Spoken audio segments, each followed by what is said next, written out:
Dr. Addie Hoffman, the medical director, received Grace's reports. I wasn't part of those talks, but I knew they were struggling to find a solution. Elka asked Grace to speak with each crew member to gather insights about what was going on.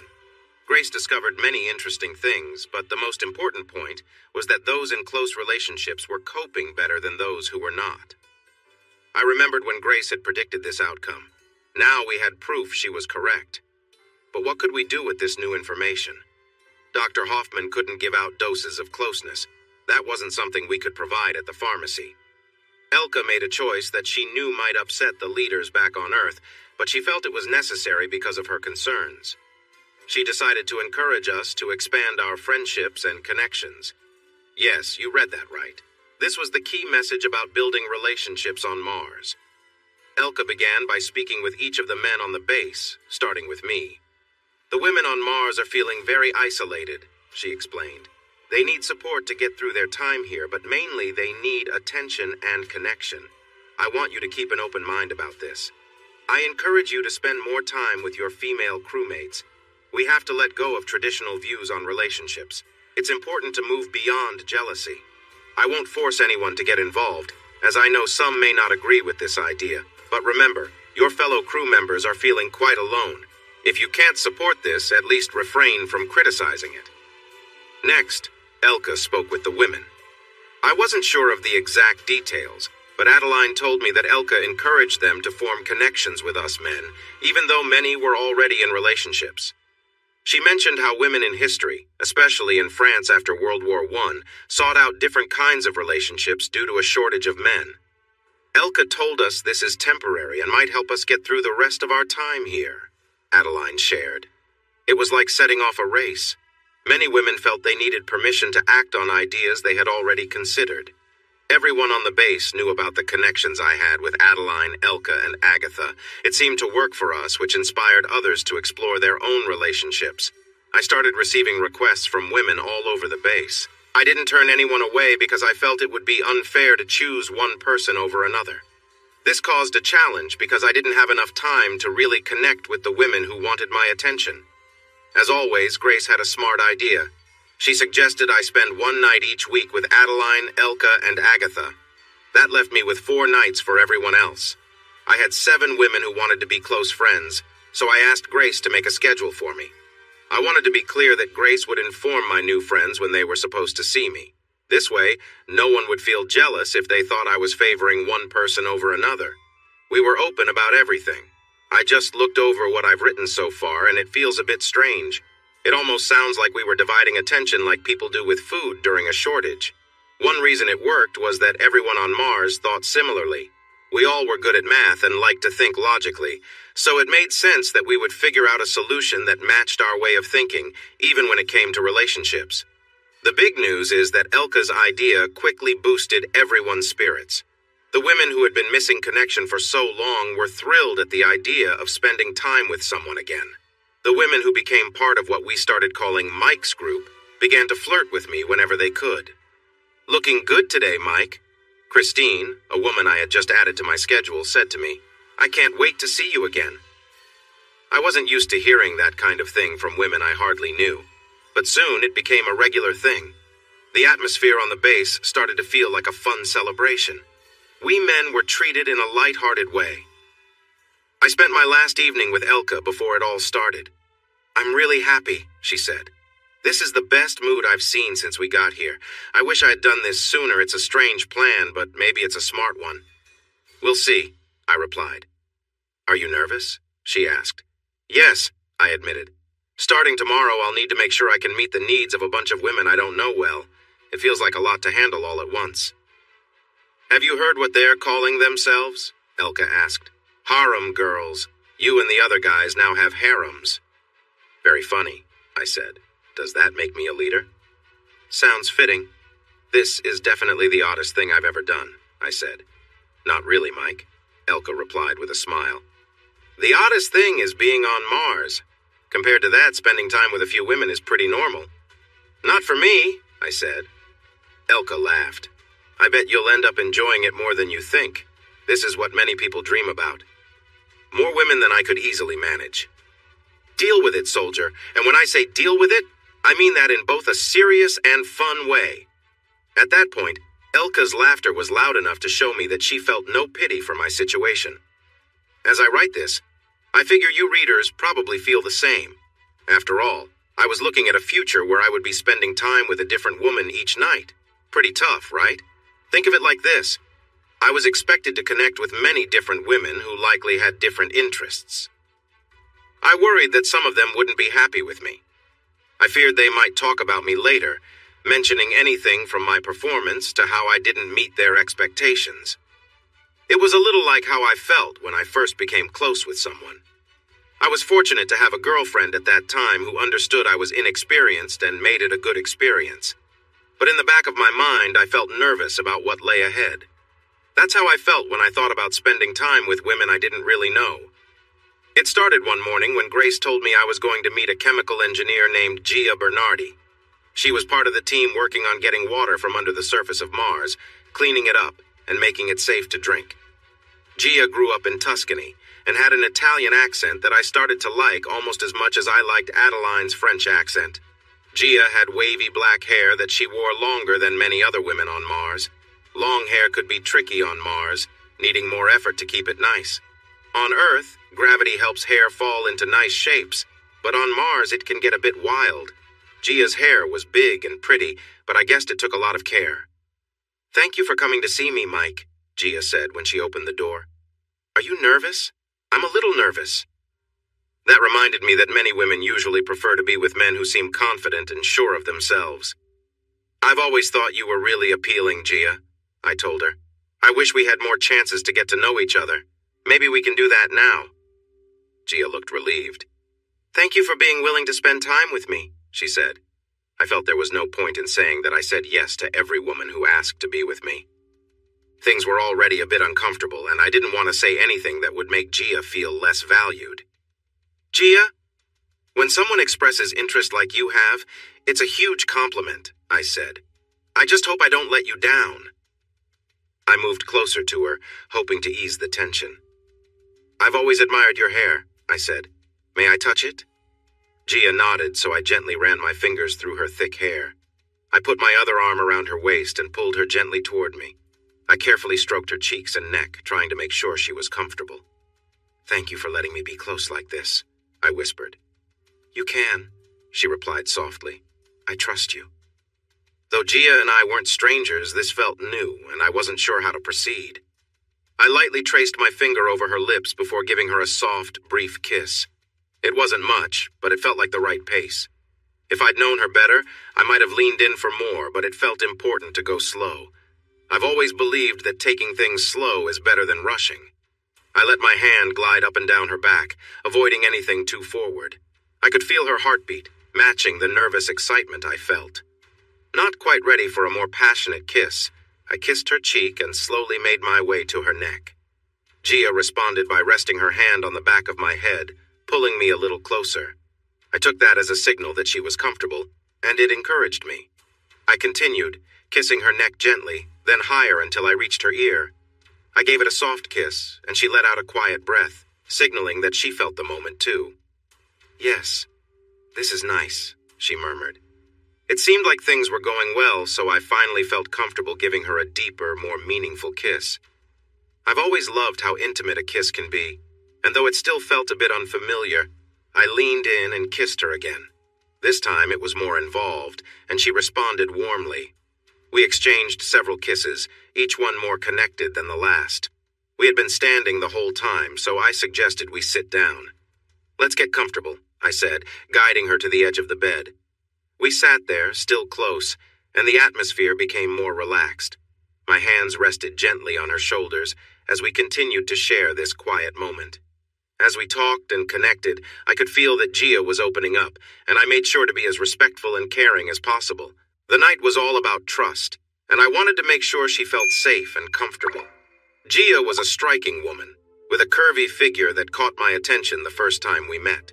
Her wide hips and soft, rounded features were impossible to ignore. She approached me one day, asking if she could join our group, and I found myself thinking about her natural charm. As we spent more time together, it became clear that we were growing closer. I reached out and we shared a quiet moment, my hand brushing against her shoulder. The connection between us was undeniable, and I could tell she felt it too. Gia leaned in, letting me know that she trusted me. The tension between us grew as we continued to get to know one another. Eventually, we found ourselves sitting together in a more private space. I couldn't help but admire the confidence she carried. The way she looked at me made it clear that she was comfortable and ready for the next step in our relationship. We both understood that words weren't needed anymore. As we moved closer, our actions spoke for us. I gently helped her with her uniform, and she did the same with mine, as we sought comfort in each other's presence. There was a sense of trust and care in the way we shared that moment, focusing on the bond that had formed between us. When we finally lay together, it wasn't just about physical connection, but an expression of the closeness we had developed. We held each other in silence, letting our emotions speak for us. The world outside seemed to fade away as we focused on each other, appreciating the warmth of the moment. Our time together was about more than just attraction. It was about finding solace in one another, sharing something deeper, and trusting that the connection we felt would carry us forward. We didn't need to rush anything.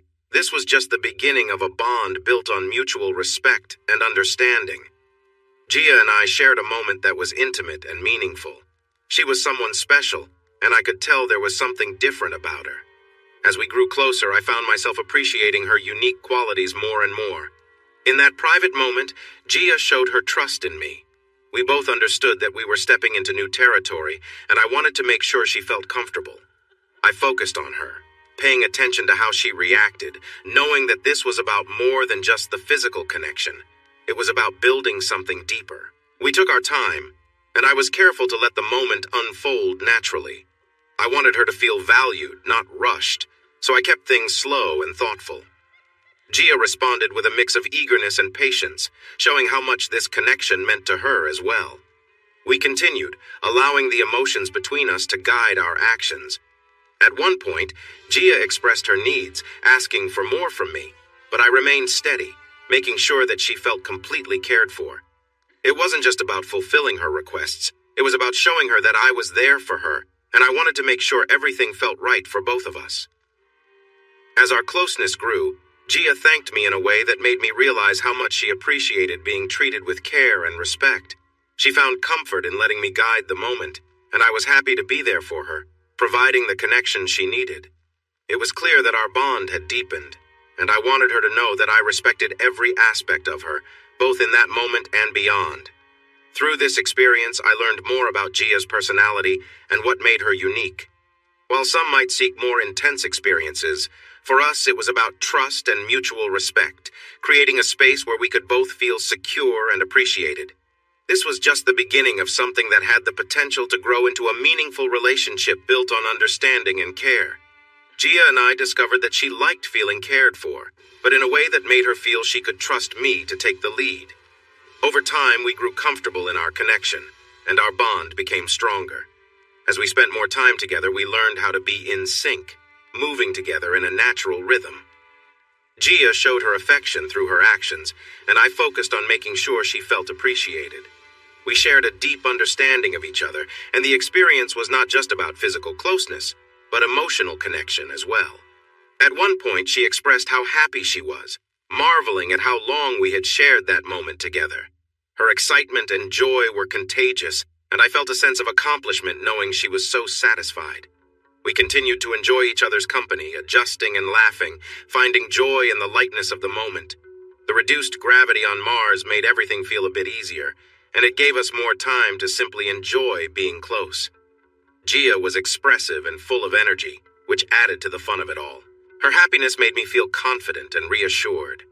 As we finally relaxed after sharing such a meaningful connection, Gia smiled and curled up beside me, clearly content.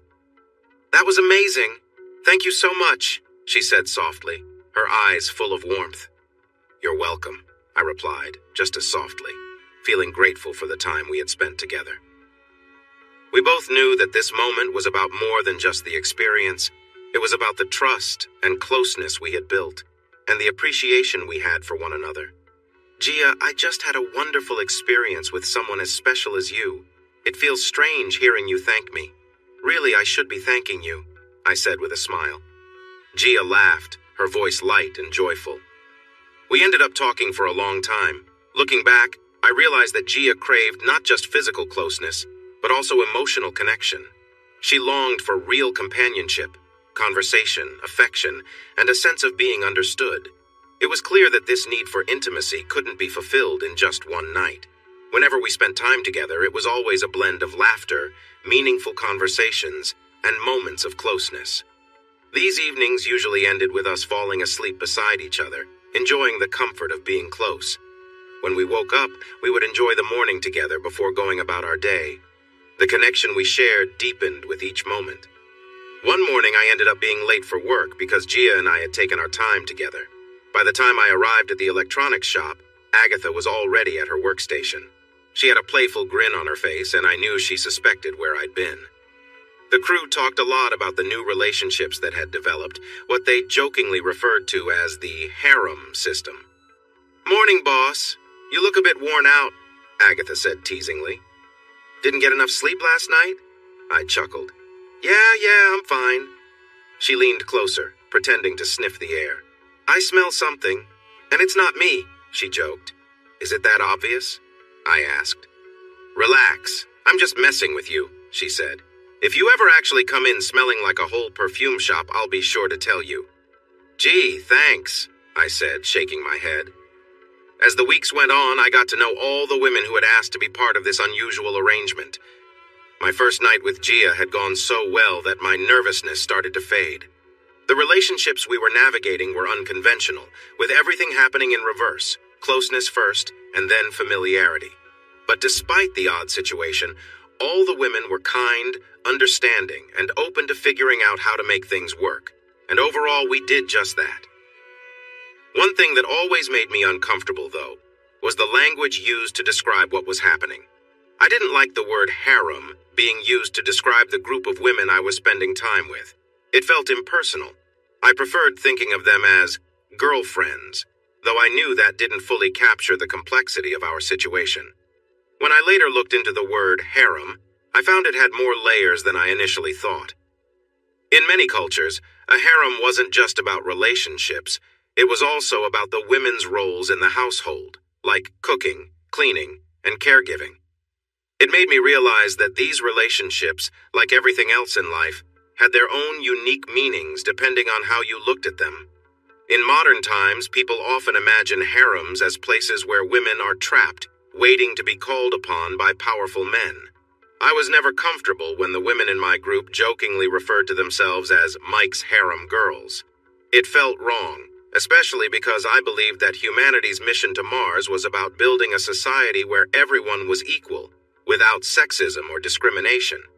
So why did that term catch on? Interestingly, it was only the women in the crew who used that kind of language. I never said the word harem, and I never heard any of the other men say it either. It reminded me of how another word, which was offensive on Earth, started being used in a different way on Mars. The Martian women often called each other bitch. It happened all the time, especially between Adeline and Elka. As their friendship grew, that word became a kind of nickname, something they said affectionately. Even though I heard them say it almost every day, it was clear that it was a term only they could use. If I ever said it, there would definitely be consequences, so I wisely avoided it. Similarly, I never referred to anyone as a harem girl. Instead, when I visited a woman in the evening, she would sometimes greet me with a playful, "Hello, Sultan," as if it was the funniest thing ever. This joke came up time and again, and though I didn't find it all that amusing, I played along. I woke up feeling pretty good on the morning of my 28th birthday. We'd been on Mars for over 2 years, and my team had completed all our major tasks. There was always more to be done to improve the base, but we had reached a point where everyone was safe, had what they needed to work, and we had enough backup power for emergencies. I was also in love. Adeline and I had talked about getting married someday and starting a family. We even discussed where we'd live when we returned to Earth. While we had many options, we both liked the idea of settling in the French countryside near her family. Adeline had shown me pictures of the area, lush, green, and beautiful. After spending so much time on Mars, a cold and barren planet, the thought of living somewhere warm and full of life was very appealing. Realizing this might actually happen, I decided to start learning French with a computerized course. I wasn't very good at it. Actually, I was terrible. Adeline laughed and used the word merde to describe my awkward attempts at speaking French with a Canadian accent. I found her grimaces amusing and endearing. "Happy birthday, mon amour," Adeline said that morning with a warm smile. "I have a surprise for you." "That sounds amazing," I replied, excited for whatever she had planned. At that moment, I thought Adeline must have decided to dress up nicely for a special evening together. The nearest shops were far away on Earth, so I figured the only gift I would see that night was Adeline herself. I was partly right. When I arrived at Adeline's place that evening, I was eager for a romantic time. She welcomed me wearing a beautiful pink outfit that took my breath away. I didn't know where she got it from, but it fit her perfectly. Everything was going as I imagined until Adeline closed the door, and I noticed Elka sitting on the bed in her favorite matching set. For my surprise, it seemed I was getting something extra special. "Are you surprised, Mike?" Elka asked with a grin. "A little, yes," I said. "And by a little, I mean immensely surprised, but in a good way. You both look incredible." "Thank you," Adeline said. "Thanks," replied Elka. Adeline sat on the bed and patted the spot next to her, inviting me to sit between her and Elka. My heart raced just thinking about what was coming next. The two women began to take off my uniform, helping me get ready for the evening. "Just relax and enjoy," Adeline said. "We'll make sure you have a wonderful birthday, Canada boy." Adeline pulled me into a warm kiss, then turned me toward Elka, who kissed me with just as much enthusiasm. My senses were alive as I felt their hands on me. "Come, lie down," Elka said, guiding me to the center of the small bed. It was snug, but just enough space for us all as Adeline settled in beside me and Elka on the other side. The two women took turns showering me with kisses and sweet touches. They kept leaning closer, and I was more than ready for what was about to unfold. Soon, Elka leaned in closer, and Adeline moved down, creating a wonderful connection between us. They were bringing so much joy and excitement that I could hardly control my feelings. "Take your time," Elka whispered gently. "We both want to have a great time together. Can you help us enjoy this special moment?" I nodded, caught up in the moment, feeling happy to be here with them. Before long, the two women switched places, leaving me exhilarated with their attention. "I know you can handle this, Mike," Adeline encouraged. "Just remember all the great times we've shared together." "That's what we need from you now," Adeline said with a soft smile. I gently ran my hand down Adeline's back, appreciating her warmth, while my other hand brushed through Elka's soft blonde hair. Their playful and teasing words made the moment feel even more special. Elka, sensing I was nearing my limit, paused and moved closer so she could look directly into my eyes. That's when I noticed something between them. Even though both women were focused on me, I could see the way they glanced at each other with a new kind of affection. I had always known they shared a close friendship, but now I realized their bond had grown deeper, beyond simple friendship. They had been holding back on these feelings, worried about complicating our unique relationship, but now it seemed they were ready to let those feelings show. Elka leaned in and asked, "Are you ready?" She positioned herself carefully, making sure we were both comfortable, and moved slowly and thoughtfully. At the same time, Adeline shifted closer, positioning herself gently near me, making sure everything felt easy and natural for both of us. The moment was about sharing a connection, not rushing through it. Mars had always been a place of discovery for us, and now I realized that even in our closeness, we were still learning new things about each other and ourselves. In the lighter gravity of Mars, everything felt different, more comfortable, and allowed us to relax in ways we couldn't back on Earth. As we shared that time together, I saw that Adeline and Elka were still exchanging soft, meaningful looks. It was clear they had deeper feelings for each other, but they were hesitant to act on them. They were worried it might affect our bond, but I felt it was the right moment for them to explore those feelings. So I gently took Adeline's hand and placed it on Elka's shoulder, encouraging them to acknowledge what they had been feeling for so long. Both women looked surprised when I gently guided Elka's hand to Adeline's shoulder. encouraging them to connect. "I want to see you two share a moment," I told them. At first, they hesitated. They knew that this would change the dynamic between the three of us, and they weren't sure if they were ready for that. But Adeline, always brave, reached out and pulled Elka in for a tender kiss. From where I was, I could tell this was a significant moment for both of them. Their closeness, which had been growing over time, was finally being expressed. They embraced each other warmly, sharing their emotions in a way that had been building up for a long time. Their connection was genuine, and it was clear that they both felt deeply about each other. They hugged and held each other close, as if all their feelings were being communicated through touch. It wasn't just a fleeting moment of passion, it was the culmination of months of unspoken feelings finally coming to light. In stories, moments like these are often exaggerated. Writers sometimes say things like, "the most intense moment ever," or "the most passionate experience." But real life is rarely that way.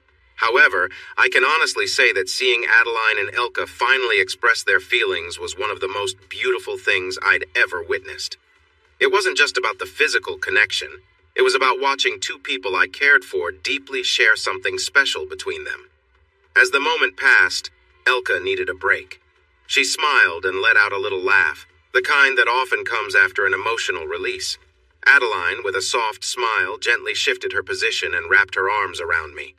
The three of us had shared something unique, and I felt grateful for the bond we had. "Are you enjoying your birthday, mon amour?" Adeline asked softly. "I love my presents," I said with a smile, glancing at both women, feeling lucky to share such a connection. I then turned to Elka, who was resting beside us. "Come here," I said gently. She leaned in close, and we shared a quiet moment together, just as we had before. The closeness between us was comforting, and I appreciated the warmth of our bond. "Kiss, Adeline," I whispered to her, encouraging them to continue exploring the connection they had both longed for. "Kiss her like you mean it," I said softly. Adeline and Elka shared a deep, meaningful kiss, their connection evident in the way they embraced each other. The moment left them both breathless. I held myself above Adeline, carefully maintaining a close, intimate position that would be difficult on Earth but felt easy and weightless on Mars. I gently guided Elka closer to Adeline, encouraging her to show her affection as well. She understood, and soon they were sharing this special moment together, their bond growing even stronger. Adeline's expression showed how much she enjoyed this closeness, her emotions clearly visible. I sensed that she was experiencing a moment of pure joy, so I stayed close, wanting to make the most of this time together. Elka, having rested, rejoined us with renewed energy, and we all embraced the connection we shared, moving together in harmony. I softly spoke to Elka, guiding her movements as we formed a comforting and affectionate circle of trust. Adeline looked at me with a warm smile, her eyes full of understanding. What had started as a playful evening had turned into something more meaningful, a deep and loving connection between the three of us. As the night went on, Adeline and Elka became more comfortable with each other, exploring their growing bond. There was a sense of curiosity in the air, and I gently encouraged them to fully embrace the closeness they had been building for so long. I wanted them to understand that their friendship had evolved into something more, something beautiful. Adeline hesitated briefly when I encouraged her to take another step in their newfound connection, but she trusted me. She leaned in closer to Elka, unsure at first, but soon realizing how natural it felt to express her feelings in this way. Their bond deepened as they shared this intimate moment, their connection now stronger than ever. As we moved together, each of us in sync with the other, Elka felt a surge of emotion, expressing her joy with a soft sound that filled the room. The warmth of our connection was undeniable, and I felt a deep sense of love for both women as we shared this special time. Afterward, we gently shifted positions, allowing Adeline to take center stage. Elka, understanding the flow of the moment, responded in kind, and we continued to move together with ease. Adeline's smile grew as she felt the depth of our connection, and soon we were all wrapped in a moment of pure, shared happiness. When the night drew to a close, we lay together in peaceful silence, reflecting on what had just happened. The bond between us had grown even stronger, and it was clear that this was not just about the physical closeness, it was about the deep emotional connection we had built together. It was a lot to take in. We exchanged gentle, loving kisses, realizing that our bond had grown deeper. Something stronger had formed between us. None of us had time to fully think about what this would mean in the future, but we knew the most important thing was that we cared for each other deeply. "This didn't go exactly as we planned, birthday boy," Adeline said with a playful smile. "I'm not complaining," I replied. "This was supposed to be all about you," Elka added, "but we haven't quite gotten to that part yet." "I think we can handle that next," I said, smiling back. "Let us show you what we had in mind," Adeline said. The women gently coaxed me to stand, leading me to a nearby chair where they had me sit down. "Just relax and let us take care of you," Elka said with a wink. They knelt down in front of me, making eye contact and sharing a smile. I could tell they were both enjoying this playful moment, and their closeness made it even more meaningful. It was a shared moment of trust and affection between the three of us. The feeling in the room was warm and light-hearted, with laughter in the air. As they continued, the experience became one of pure connection, a moment of unity that felt special to all of us. I found myself caught up in the affection they both showed, appreciating how much they cared for me. There was a peacefulness in the way we interacted, and it felt like the perfect way to celebrate the closeness we had all developed over time. Before long, we all began to laugh together, amused by the spontaneous nature of what had happened. The room was filled with giggles and joy, a sign of how comfortable we had become with one another. It was an evening none of us would forget, a time when our relationship reached a new level of closeness and shared understanding. They took turns until they had enjoyed almost every drop. Their happy faces showed big smiles as they realized they had given me a better gift than they intended. "I think he likes this," Elka said to Adeline. "I think you're right," Adeline replied. I had to stay in the chair for a while to catch my breath. I had never experienced anything like what had just happened. As far as I knew, I was the first guy in history to have such an experience. I quickly checked, and it turns out you can find videos that show similar things. But I'm pretty sure I'm the first Martian to have gone through it. So there's that. You might wonder, how long did it take for me to look up those videos? It didn't take me any time at all. I asked Grace to do it. It took her just a moment. I could tell Grace found my request amusing, and I'm sure she understood why I asked. We went to bed with me in the middle, and the women snuggled close to me. "What do you think of your birthday gift?" Adeline asked. "I think I must have done something really great in a past life," I replied. "There's no other reason for what just happened." But as we started to drift off, I realized that the best gift I got for my birthday was not about anything physical. Me, Adeline, and Elka had formed a close partnership in every way. I couldn't be sure, but I like to think that we now shared a connection that would stand the test of time. I'm happy to say it remains strong. Most mornings, I woke up feeling like the luckiest person alive. I lived on Mars. I did important work building the first permanent colony on another planet. I was engaged to my wonderful fiancée Adeline, and we both loved our commander Elka. I enjoyed a meaningful relationship with my colleague Agatha, and I had casual friendships with a group of harem girls who relied on me for companionship. Life was going so well that I sometimes felt like I was dreaming, worried I might wake up at any moment. One morning I started to wake up when Elka asked Adeline and me to come to a private meeting in her office. "I want to talk about some matters we need to address," Elka said after closing the door behind us. "I've asked Grace to join us. She has some information she'd like to share." "Good morning, Grace," I said. "Good morning, Mike," she replied. "It's nice to see you again." "What are these matters you mentioned, Elke?" Adeline asked. "Let's start by saying I'm quite concerned about some reports I've been receiving regularly from Grace," Elka said. "One of her roles is to monitor the health of everyone in the colony. That covers everything from fitness to stress levels. Grace, please give Adeline and Mike a summary of what you told me yesterday." "Of course, Commander," Grace replied. "For over a year, I've noticed a concerning rise in accidents caused by stress. So far, most have been minor, like small mistakes due to feeling overwhelmed. I've also seen more forgetfulness, difficulty deciding, and behaviors like scratching, teeth grinding, nail biting, and arguing. All signs of stress. Tell them about Alice Copeland, Elka said. 3 days ago, Airman Copeland injured her arm, Grace explained. She was having a disagreement with 2 other food service team members when she accidentally dropped a heavy crate. It fell on her left forearm, resulting in a small fracture. How is she doing? Adeline asked. Her injury is healing, Grace said. She has a cast that allows her to work while her arm mends. However, Airman Copeland is dealing with a lot of stress in her daily life. We haven't done much to help her with that. She is just the latest example of how increasing stress levels are affecting the crew. This was serious information, but not surprising. We all understood that living in a small space on a distant planet for years was tough. This was why Elka had put some plans in place to help everyone cope. Grace and Elka had said that the crew felt better, but it didn't completely solve the problem.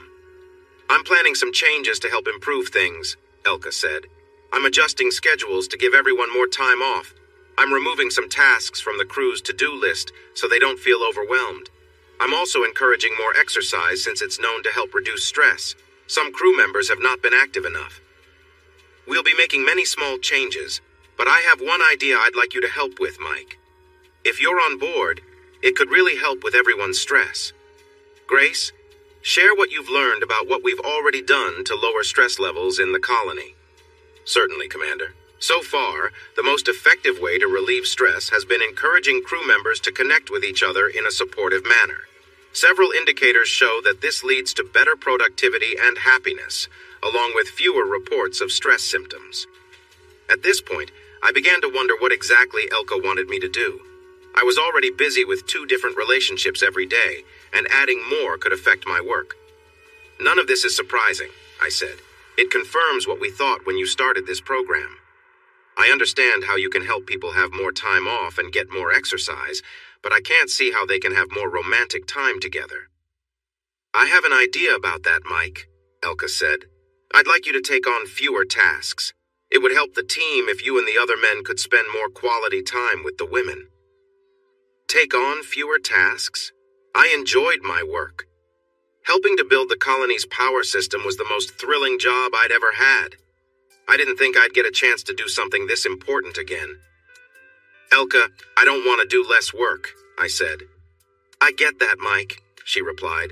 But you and your team have finished all your important projects. The colony's power needs are already met. Plus, you've told me great things about Agatha. Can't she take on more responsibilities? That was a fair point. Agatha was a more skilled engineer than I was.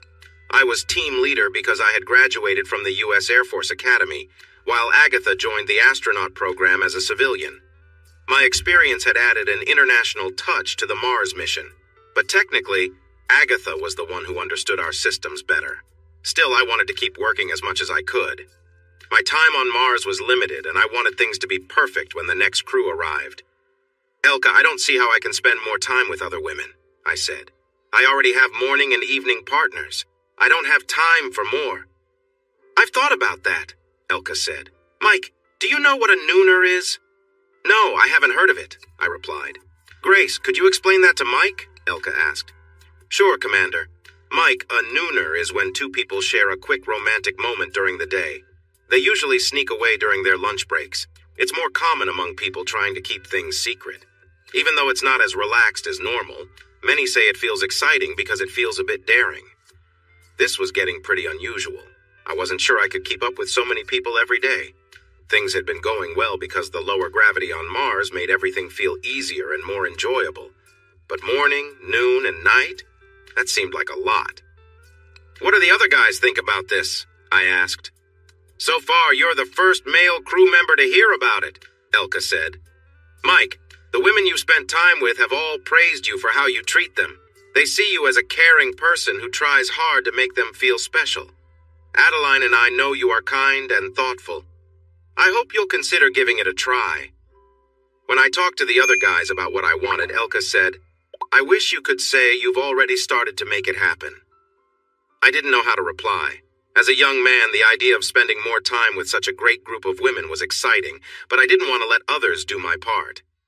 Just then, Adeline laughed. I knew it. Mike, your real skills are finally being noticed. It seems your charm is more recognized than your work." "Very funny," I replied. "You don't have to stop working completely," Elka suggested. "You could handle certain tasks and let Agatha manage the group. Plus, you don't have to do this every day unless you want to. Maybe we can start with a few days a week, like Monday, Wednesday, and Friday. If it works, you could do it more." "More? You want me to do this every day?" "Well, if it's possible, yes. Mike, the safety and success of our team is at stake. Grace can explain the situation better. I wouldn't suggest this if I didn't believe it could help." I looked at Adeline. "What do you think? Doesn't it bother you? I'm already spending more time with other women than with you. Are you all right with this?" "Of course not, my love," Adeline said. "I already feel jealous of the other women who spend so much time with you. I don't want it to be more. But we're on Mars. We have to do things differently than on Earth. Someday this will all be behind us, and we'll share one home every night." Elka added, "Mike, I don't like sharing you either. When Adeline and I are together, we miss you so much. I don't want you to do this, but I believe it's needed for everyone's safety." I wasn't sure, but I knew I needed to agree. It meant I would have to tell Agatha she would lead the electrical team and that I would step away during the day. Grace was in charge of reaching out to each woman and asking if they wanted to spend time with me during the day. As expected, they were all eager for the chance. "There's one more thing, Mike," Elka said. "I'd like to ask if you could welcome one more woman to your group." One more woman? I thought all the women who wanted to join had already been assigned. Why would another be available? "Who is it?" I asked. "Cindy Rodriguez," Elka replied. "She works in water recovery. Cindy wants to join your group because she's having issues where she is now. She mentioned that someone in your group said nice things about you." That made Adeline laugh again. "She mentioned good things. I wonder what good things they find about you, Mike. I can think of a couple of good things they might be talking about." "Elka, what good things did Cindy say?" "Very funny," I replied. "This is serious, Mike," Elka said. "I'm worried about Cindy. Her work has been inconsistent lately. Something seems off. It could be a strong reaction to stress, but I need to understand her situation better. It would help if you could spend some time with Cindy and see if you notice anything concerning." So Elka was asking me to look out for Cindy in a personal way. This wasn't what I thought I was signing up for on this mission to Mars, but of course I agreed. Elke was my commanding officer. It was essential for crew members to respect her authority. That's part of being in the military. We follow orders. After the meeting, I told Agatha she would take on more duties managing our team's work. She was quite happy about it. Then I mentioned I'd be taking longer lunch breaks. She was curious and raised an eyebrow when I explained I'd be spending time with the women. "What do you think people back on Earth would say about that?" Agatha asked. "They'd be surprised if they knew our situation." "That's why we can't tell anyone back home," I replied. "What we do is private. This part of our lives is nobody's concern. Someone will probably share the story eventually, but we must keep things quiet until the Mars colony is better established. We still rely a lot on government support that could disappear if word got out too early." At that point in my time in the colony, I had no idea that the story of life on Mars would remain a secret for years, or that I would be the one to tell it. "When do you start these new plans, Mike?" Agatha asked. "In a day or two," I said. "Elka needs to talk to the other women and Grace has to manage the schedule." "So you don't have any plans for today?" she asked. "Not yet," I said. "Would you like to make some plans?" Agatha said, giving me that warm smile I liked so much. "It's been too long since we spent time together. If you could fit me into your busy schedule, I'd really appreciate it." We decided to have an early break. As we walked to Agatha's cabin, I wondered how our relationship might change with my new plans. Agatha seemed unconcerned. Maybe she truly was. I was already spending time with a different woman each night and morning. Now I was adding another during the day. 3 women. Every day. 7 days a week. Agatha may have thought that being with other women wouldn't hurt our feelings for each other. But it made me realize how much I could lose, including Agatha. Still, she seemed happy when we closed the door to her cabin. I felt joy seeing her beautiful dark skin. She looked lovely, and I was excited as she got ready. I noticed a pattern in how I connected with women on Mars. At first, our encounters were energetic and adventurous. as we explored the unique experience of low gravity. Maybe we wanted to impress each other, showing we could enjoy new things together. Over time, though, that urge for wild moments faded. Most women, including Agatha, preferred a slower, gentler approach. They wanted moments filled with affection that lasted longer. They enjoyed extended foreplay and often preferred a classic, loving way of being together. Afterward, they liked to cuddle and relax. I took my time with Agatha, enjoying this special connection we shared. Soon, we were close, and I felt the warmth between us grow. I loved the way she smiled and sighed, showing she was happy with our moment together. After a little while, she wanted to take the lead, and it felt amazing to share that experience. The unique way of moving on Mars made everything feel different. It was almost like a slow dance in the air. Even though Mars has more gravity than the Moon, there was still a lightness in the way we moved together. In our spacesuits, every motion felt more careful and deliberate. In those moments, everything felt right and special. As she moved down, she took her time because the pull of gravity on Mars is much lighter than on Earth. One of the best parts about being on Mars is the unique experiences it brings. I thought about how someday there might be films made in this new setting. A few years later, famous stars created popular videos that captured life on Mars. Agatha shook her head, enjoying the moment. I could feel the warmth as she relaxed in my arms. Afterward, she gave me a long, tender kiss and then shifted until she was lying on her back. "You haven't had your turn yet," she said softly. "I want you to feel good, Mike. Come with me." I felt the same way. I began to move with her in a gentle rhythm.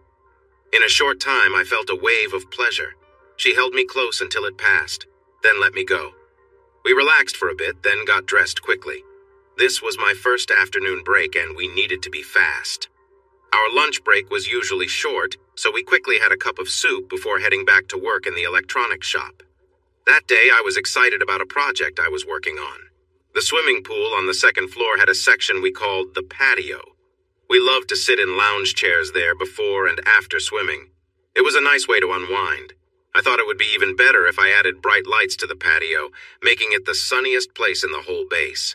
My aim was to make trips to the pool feel like visits to a sunny beach. I wanted people to swim, relax, and soak up the warmth from the lights above, so they could enjoy some sunshine indoors. The work was straightforward, but it required a lot of steps. I had to go up and down ladders many times to connect wires and set up the lights. Climbing wasn't hard in the lower gravity, but the constant movement left me tired and ready to wrap up my day. I wanted to finish my shift because I was looking forward to spending my first night with Cindy Rodriguez, and I didn't want to be late. Although there's a big difference between a casual relationship and a real, meaningful one, I always felt it was important to treat everyone with respect and care. I wanted Cindy to know she was special, even though this was the third time that day I'd spent time with someone. After a long day of work on the patio, I skipped dinner and went straight to Cindy's cabin. I was tired, a little hungry, and feeling the day's stress when I knocked on her door. "Mike, where have you been? I've been waiting for you," she said, sounding excited. Cindy quickly opened the door, grabbed me by the collar, and pulled me into the room. I glanced at the clock. It said I was only 2 minutes late, so I found her eagerness amusing. But what surprised me more was Cindy's bold attitude and enthusiasm. It was clear she was excited to see me, and that energy was contagious. "Get comfortable, quick," she said, helping me remove my work clothes. I was still adjusting to her sudden burst of energy, but it was nice to see someone so happy to spend time with me. Cindy was always full of life, with her bright eyes and warm smile. Her athletic build and smooth skin were a reflection of the hard work she put into staying in shape. "Come on, let's not waste time," she said, her playful tone making me laugh. We sat together on the bed, and I could tell she was in a good mood, eager to enjoy the evening with me. Cindy's energy made the moment lighthearted and fun. Her boldness took me by surprise, but it also made me feel flattered by how much she enjoyed our time together. As we relaxed, I could tell that she had been waiting for this moment, and she seemed genuinely happy to spend this time with me. As the evening continued, I couldn't help but think back to what Elka had mentioned about Cindy's past relationships. Apparently, she had been part of another group before joining mine. While it wasn't clear how long it had been since she'd last been with someone, it seemed like Cindy was just excited about starting fresh and making new memories. The night was filled with laughter and playful moments, and it was clear that Cindy and I had built a connection that, while new, was growing stronger with each passing day. Was there something more behind Cindy's enthusiasm that night? Whatever the reason, it was clear that Cindy was eager to spend time together. By now, you know how much I enjoy when a moment feels spontaneous and full of energy, so I was looking forward to seeing how things unfolded. Cindy, however, surprised me once again. On Mars, due to the reduced gravity, things tend to happen at a slower pace, and that includes movement. But Cindy found a way to counter this. She used her strength and energy to move with a quick intensity, something that stood out in the slower Martian environment. It was impressive to witness her determination, and the way she threw herself into the moment was unlike anything I'd experienced before on Mars. She was fully focused, her eyes closed as she kept up the rhythm, completely immersed in how she felt. Time seemed to stretch as she continued with a kind of persistence that was both unexpected and inspiring. It wasn't long before I noticed a light sheen of sweat forming on her skin, a rare sight in the easygoing, low-gravity atmosphere of Mars. Seeing how much effort she put into this moment made it feel all the more special. As her energy grew, it became clear she was reaching a point of release. Her emotions spilled out, and soon she expressed her joy with such enthusiasm that her voice filled the cabin. "Oh my God, Mike! You feel amazing!" she exclaimed, her happiness echoing throughout the room. What made this even more memorable was that Cindy's cabin shared a wall with the kitchen, where a couple of crew members were preparing meals for the next day. By the following morning, everyone in the food service department had heard about Cindy's outburst, and they couldn't resist joking about it.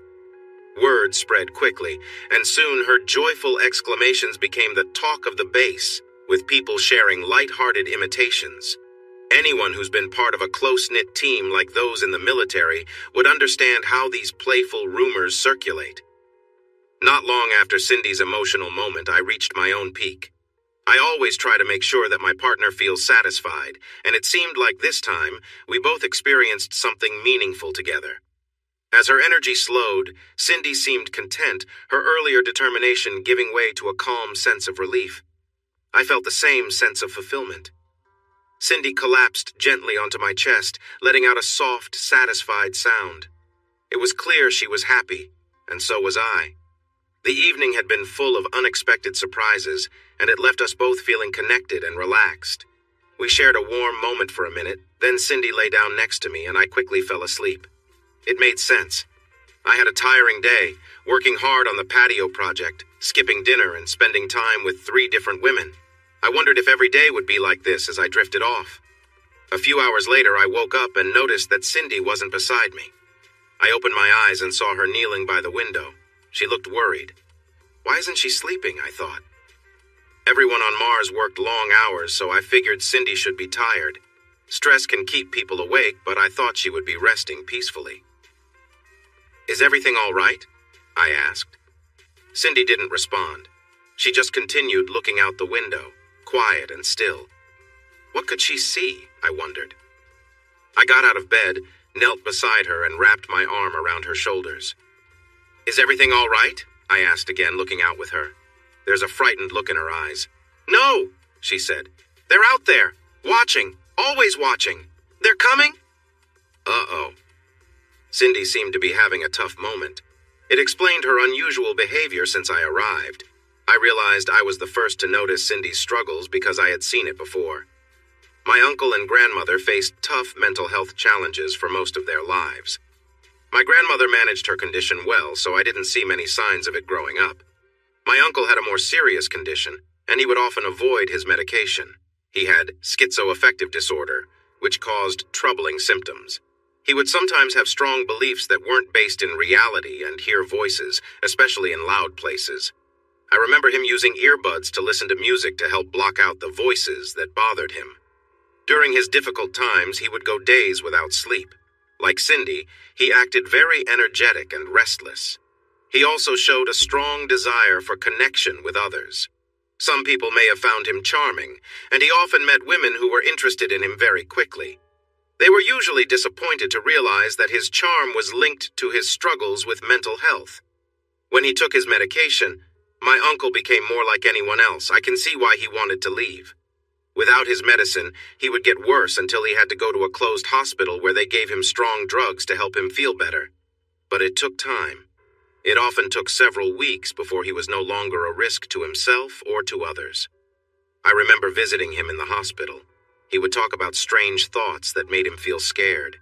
I could see that same fear in Cindy as she looked out at the empty landscape of Mars and spoke of unseen forces watching her. I thought to myself, Cindy needs help in a safe place. But there was a big problem. The nearest secure hospital was 140 million miles away. After I told the base doctors about Cindy's episode, things moved quickly. The doctors were trained for emergencies, not for mental health issues. We had some of the right medications, but the doctors didn't have experience treating anyone like Cindy. They reached out to specialists on Earth who said Cindy was having strong delusions due to bipolar disorder. They recommended a mix of medicines to help her, but these would take time to work. That put Elka in a tough spot. She had someone in her crew who needed care for her safety and the safety of others. We didn't have a place to keep Cindy safe. There were plans to create a secure place for people who needed to be kept safe, but it hadn't been built yet. And Cindy wasn't a criminal. She was unwell. Nobody wanted to lock her away. When my uncle fell ill, he went to hospitals that kept patients safe while they were treated. This helped prevent patients from doing harmful things while waiting for their medicine to show results. My uncle always insisted he was fine and fought against going to the hospital when he got sick. Cindy was similar. She believed the base was in danger from a harmful presence outside, and she worried that we would all be harmed soon. Cindy was especially upset with me. She found out I was the one who reported her condition, and it made her so angry that she became agitated each time she saw me. I tried to avoid her, but that was hard.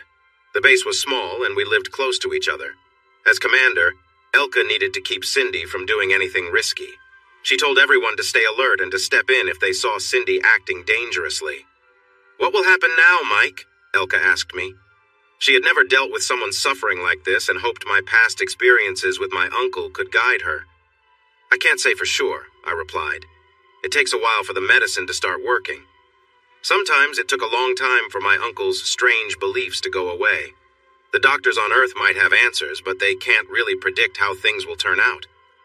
"The most important thing to remember is that Cindy probably won't want to take her medicine," I said. "She doesn't believe she is sick. She might think the doctors want to harm her." My uncle felt he didn't need his pills. "Someone will need to give Cindy her medicine and make sure she takes it. Otherwise, she'll just throw it away and never get better."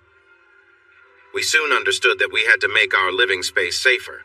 We locked up the power tools because we feared that Cindy might use them in a dangerous way. We stored away things like hammers and knives, as they could also be used improperly. It's hard to describe how all this weighed on us. We were astronauts. We knew our job could be risky, and we trained for many dangerous situations, but we never prepared for something like this. The fact that most of us had little experience with mental health issues made everything feel more frightening. At one point, Elka asked the team in the lab to make something to restrict movement. It was a tough time, and we worried that things might get worse.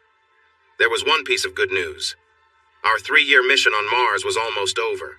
A group of ships carrying supplies and new crew members was on its way from Earth. They were set to land in 3 months. The thought of our long, stressful time ending lifted everyone's spirits. The new crew would arrive at a base that was bigger, nicer, and better equipped than what we had expected. Agatha and I were proud that our power systems were strong. Adeline's greenhouse was full of healthy plants, making it feel like a vibrant jungle with fresh air. The new crew wouldn't face the mess and smells we had when we arrived. If all went well, Cindy would feel better when the rockets arrived and no one would worry about being with her on the long trip home. But as everyone knows, things did not go as planned. I know many of you want a clear story about how everything went wrong. I was one of the few who saw it happening, but these are painful memories for me, and I haven't shared them before because of that. Besides, this book is meant to be about happy experiences. What happened next was not happy at all. For years, Elka, Adeline, and Grace have encouraged me to talk about what happened. Grace had been very firm about it, saying I needed to share what I knew for the historical record. I understood they were right, but I still felt uneasy about going back to a painful time. Here I go. I was sleeping in Helen Wyndham's room, one of my friends there. That night, things were pretty ordinary between us. With everyone worried about Cindy, Helen and I were looking for comfort, not excitement. We fell asleep together. I was dreaming of Earth when I heard Grace's voice. Grace has a recording of this moment, so what you're about to read is exactly how it happened. "Mike, wake up! There's an emergency! Wake up, Mike!" Grace's voice came through the little communicator we all had. It was just an iPhone 39. Since Apple sponsored the Mars mission, they gave us smartphones and a Wi-Fi system to stay connected, send messages, and do many helpful things. That's how Grace reached me even though I was asleep in Helen's room at night. I sat up in bed, jolted awake. Even though I was still sleepy, I could tell from Grace's tone that I needed to pay attention.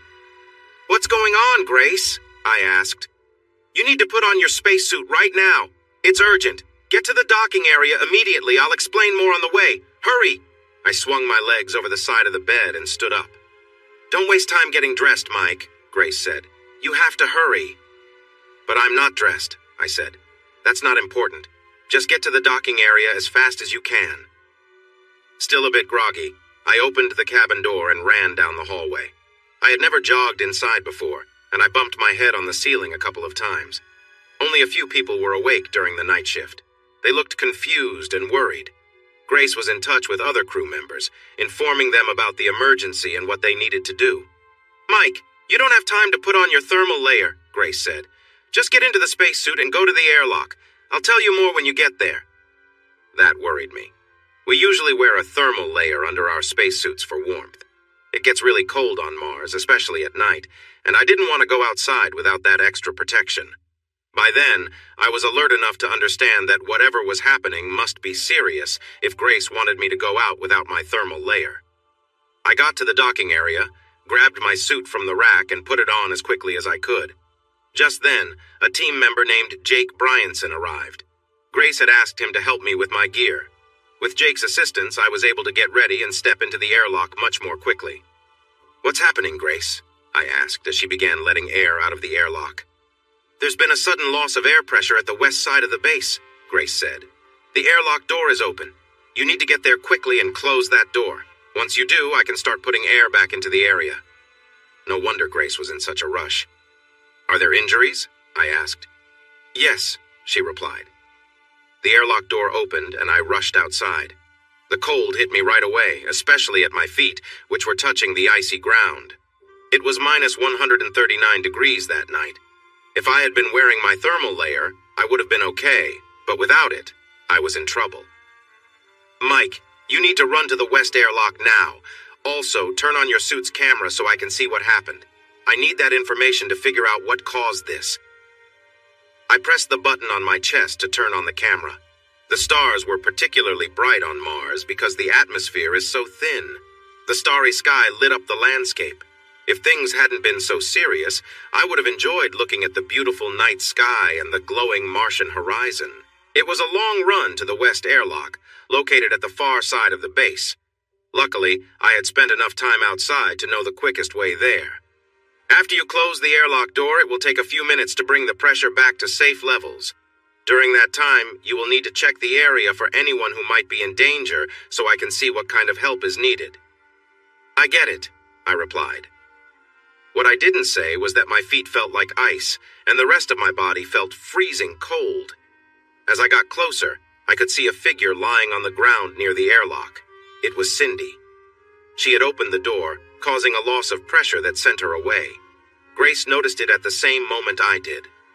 "Don't waste time trying to help her, Mike. It's too late," she said. But I couldn't stop myself. I picked up Cindy's body and brought her inside the airlock. It only took a moment. She didn't weigh much in the lower gravity. But as soon as I touched her, I knew Grace was right. Cindy was completely frozen. I shut the door and locked it. Grace started putting air back into the section exposed to the open space. "Mike, I know you must be very cold, but you need to keep going," Grace said. "There are parts of the base that still have air. You need to check each one for survivors." "How can there be areas with air?" I asked. When I noticed the loss of pressure, I closed every door I could, Grace explained. That's why only the west section was affected, Grace explained. I managed to seal the door separating it from the main part of the base. Inside the west section, there are 4 rooms that I control. I'm sure there must be survivors in those areas. I understood. Moving as quickly as I could, despite the pain in my cold feet, I hurried to the first closed door. Each door had a small window. When I looked through, I saw 3 members of the water extraction and reclamation team. "Hold the camera up to the window, Mike," Grace instructed. As soon as she saw their faces, she called them on their phones and told them to stay put while she repressurized the area. Later, they told us they had no idea why they'd been sealed inside, but were relieved when they understood what had happened. Limping toward the next door, I noticed 2 bodies lying nearby. Alan Haldeman, a construction team member, and Alice Pohl, a sanitation engineer. I recognized them both, but forced myself not to look too closely. There was no time to dwell on it during the emergency. I checked 2 more rooms, letting Grace identify the survivors through the windows. Each time, the people inside looked relieved when Grace called them to explain they'd be rescued soon. On my way to the final door, I saw 2 more bodies: Ann Williamson, head of food service, and Margaret Sturgeon, a digital systems analyst. When I looked into the last room, it was empty. Finally, I felt a small sense of relief. I had done what I needed to do. Almost. "Mike, I know you must be freezing," Grace said, "but I need you to do one more thing. Elka is standing on the other side of the door, separating the west section from the rest of the base. She has a report on what you've done so far, but has a few questions. She wants to speak to you face to face." "I'm all right," I responded, though that was far from the truth. My feet ached so much that I knew I wasn't anywhere close to fine, but there was no point in sharing that until the crisis was over. As I approached the door, I saw Agatha lying on the floor. Her body was sprawled out, limbs in all directions. She must have been knocked over by the rush of air when Cindy opened the airlock. Up until this point, I'd been trying not to focus on the bodies I passed. But with Agatha, I couldn't stop myself. I bent down and looked at her face. It was an image I would never forget, and one that would haunt my nightmares for years to come. Her expression was frozen in fear and shock. Her eyes were wide, and her face was discolored from burst blood vessels. There were small ice crystals on her tongue and some vomit near her mouth. It was clear she had died in terrible pain. How could I describe what I felt at that moment? I had lost someone I cared about deeply. It was hard to accept that someone I cared about was gone for good. I felt really sick. The cold was hurting my feet a lot. Then I made a mistake. I got sick inside my spacesuit. Bits of it splattered on my helmet. I tried to wipe my face, but I couldn't do that without taking off my helmet first. "Try to stand up, Mike," Grace said softly. "You need to talk to Elka." "Okay, Grace," I replied, limping over to the door that separated different parts of the base. I felt the mess inside my suit. I could see Elka's face through a small window. She looked calm, which made me feel a little better since she was in charge. "Did anything get damaged when the air went out?" she asked. "No," I answered.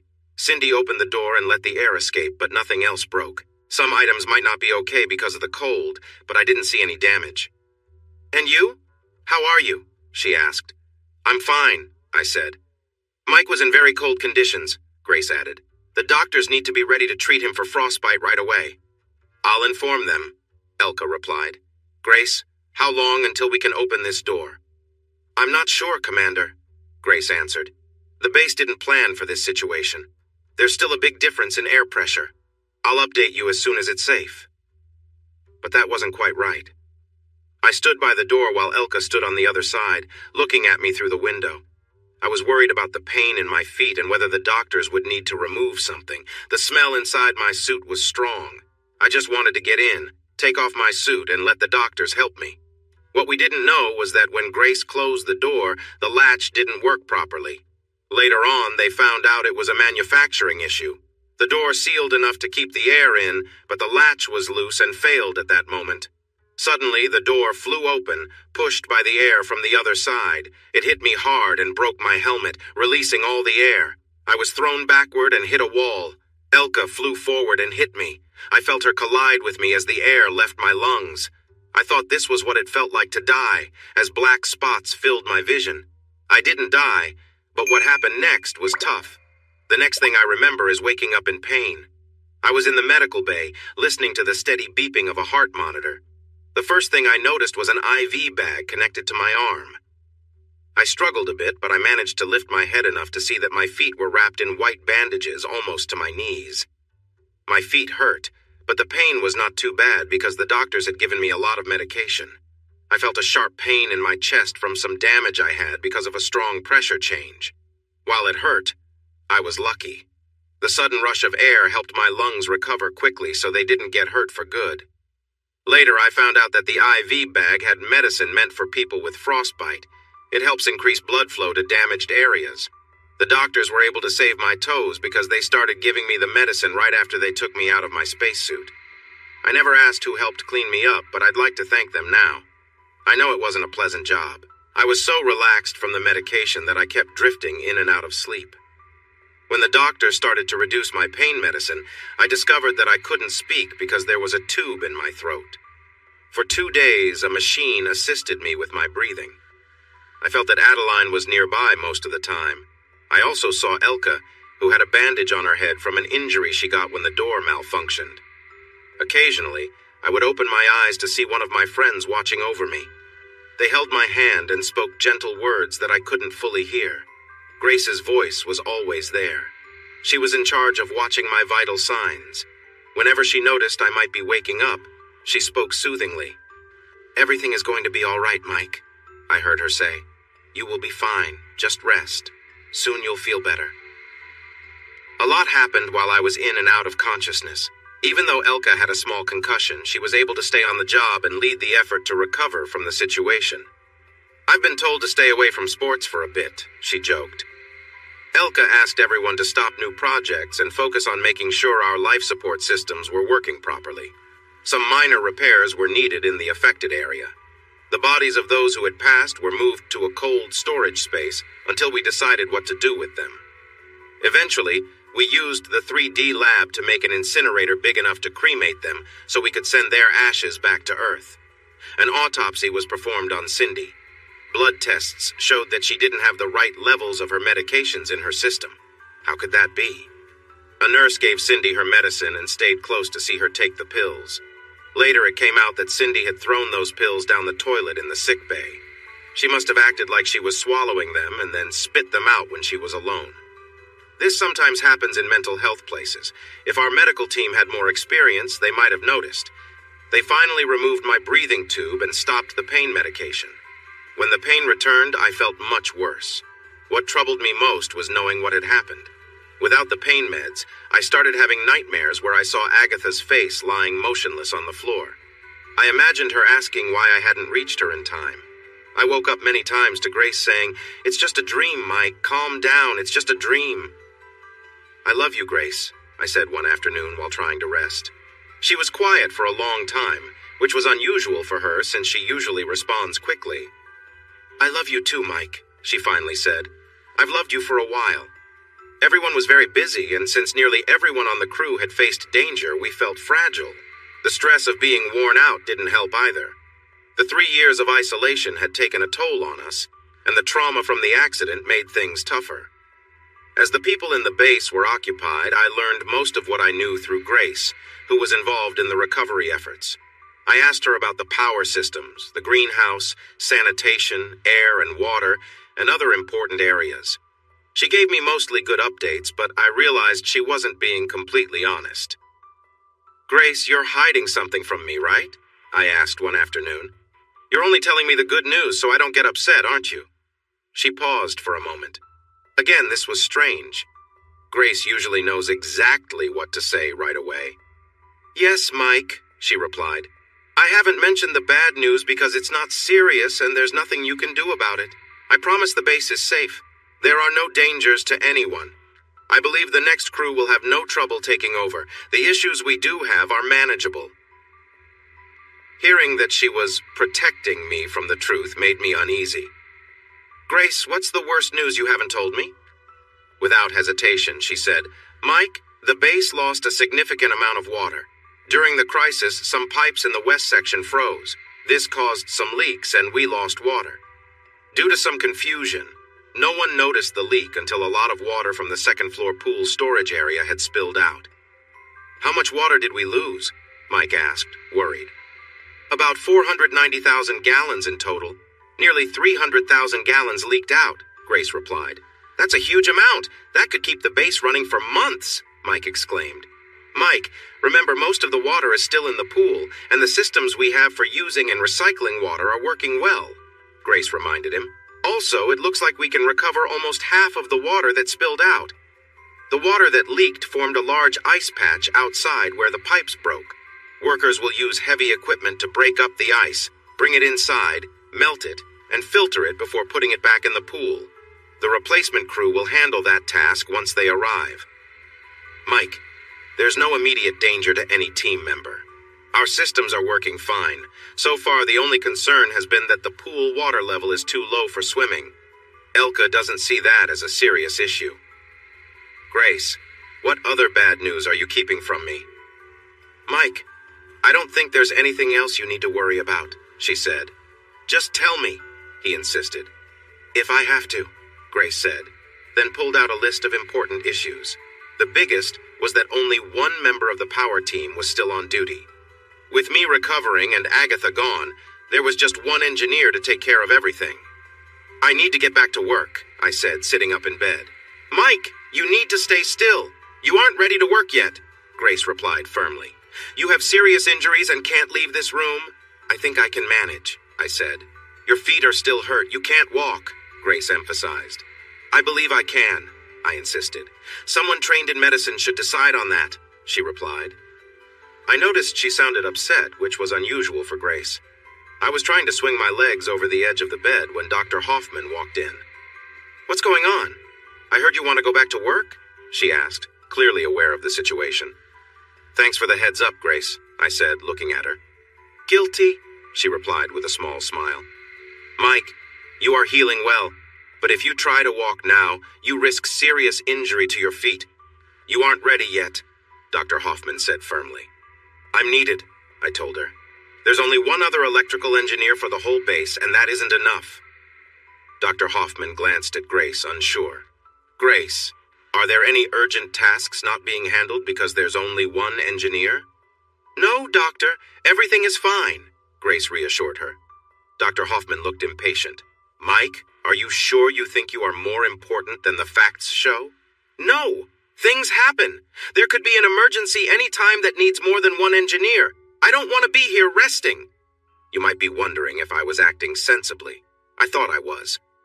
Looking back, I see I was worrying more than I needed to. I was reacting to the stress of the situation, which made me anxious about things that really weren't emergencies. Dr. Hoffman noticed right away. "I have a proposal for you, Mike," she said. "I can ask the 3D lab to make you a wheelchair. If you promise to take it easy, I can let you return to light duty.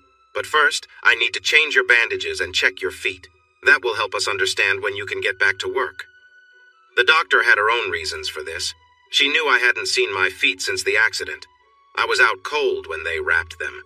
She figured that when I saw my feet, I'd realize I couldn't walk yet. Dr. Hoffman was right. She and a nurse took off the bandages, and I was shocked by what I saw. My feet were badly bruised. There were dark marks all over them. She was trying to convince me to stay in bed, and it worked. My feet looked terrible, and I certainly didn't want anything to happen to them. It was a relief when they put fresh bandages on, so I didn't have to see how bad they looked. Since it seemed I would be in bed for a while, I looked for ways to pass the time. I watched old episodes of The Three Stooges and read some articles in engineering journals. I asked Grace to read me The Martian Chronicles by Ray Bradbury. Even though I had read that book many times, it always brought me comfort. The following day, I received a visit from Elka. She looked very weary. Managing a military base after a serious accident was clearly draining. "How are you doing?" she asked. "I'm okay. The doctor said my feet are healing nicely. They say a wheelchair is coming for me later today." "A wheelchair? Really? I didn't know that," Elka said. "You have bigger issues to handle," I replied. "But honestly, you look stressed, Elka. How are you doing?" "I've had better days. Everyone here was shaken by the crisis. It's my job to stay calm and in control, but it's tiring." She lowered her voice and leaned closer. The truth is, I could really use someone strong to help me release some of this stress, Elka said. I've been feeling quite overwhelmed. That made sense, though it wasn't something I had thought about before. Elka felt the pressure of leadership and longed for the kind of comfort she only found in strict discipline.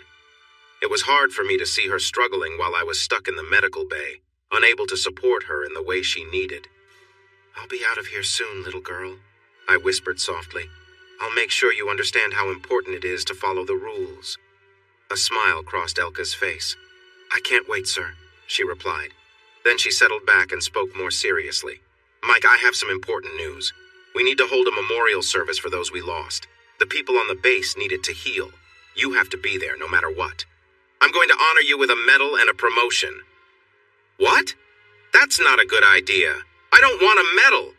What happened was tragic and no one should be recognized for that, I replied. Elka shook her head. That's where you're mistaken.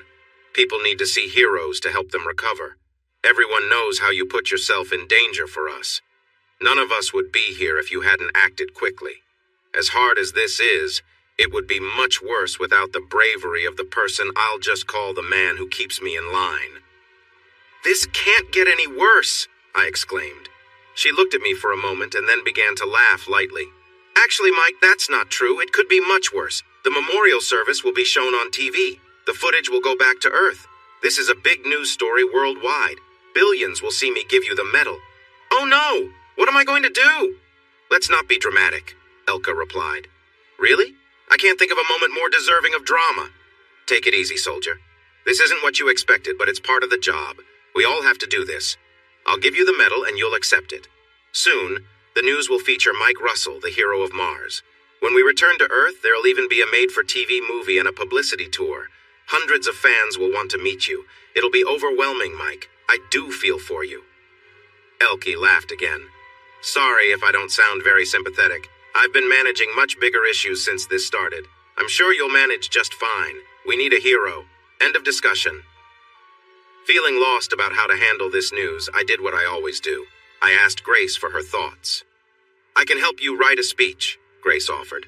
I have access to many speeches for all kinds of occasions. I think I can help you say something special and meaningful. Thanks, I guess, I replied. It's hard for me to see myself as a hero.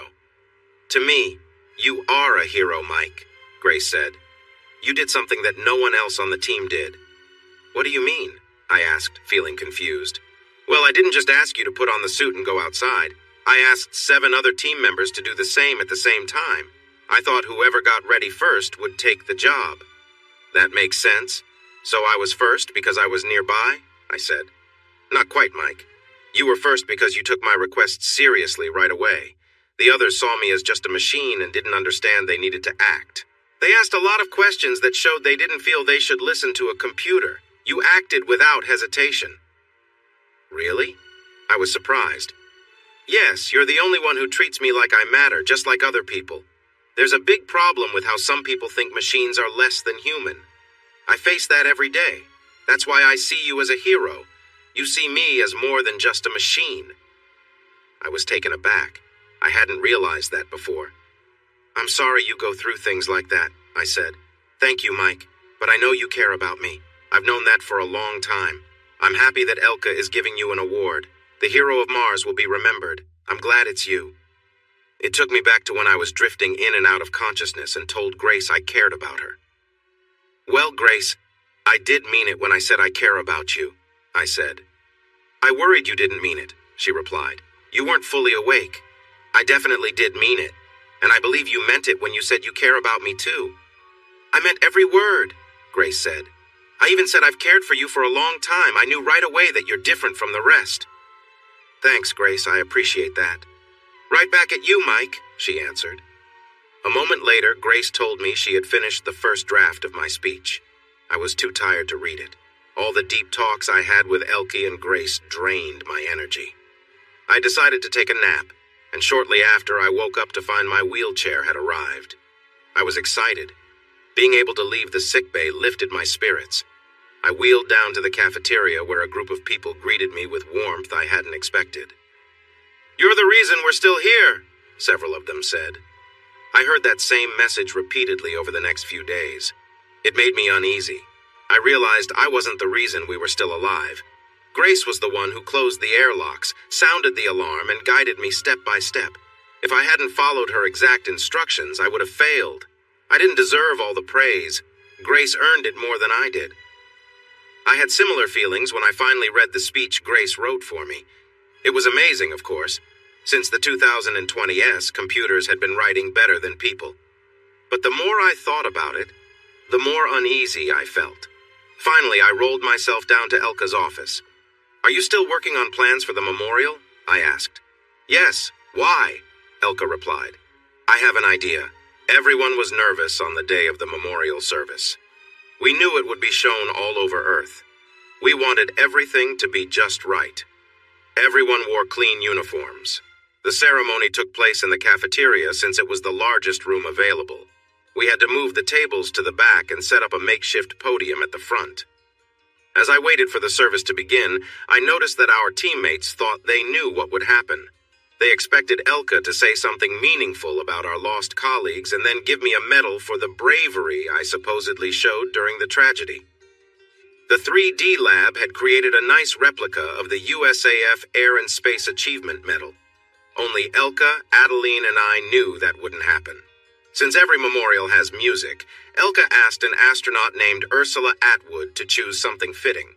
Ursula was an engineer who also sang opera and understood a lot about classical music. She played a recording of Beethoven's Moonlight Sonata as we entered the room. My feet were healing, but I was still in a wheelchair, so Adeline pushed me inside as the music played. In front, there were 6 empty chairs for the crew members who had died. As the last notes of the sonata faded, Elka stepped up to the podium. "We come together to remember 6 members of our small community," she began. "Everyone here and those who are not knew that coming to Mars meant taking risks. We are doing important work in a dangerous place. For a while, we seemed to be doing well building a new home here and began to think we were safe. What happened reminds us that every day is a gift, and tomorrow is never promised." The most touching part of the memorial was when Elka read the names of those we had lost.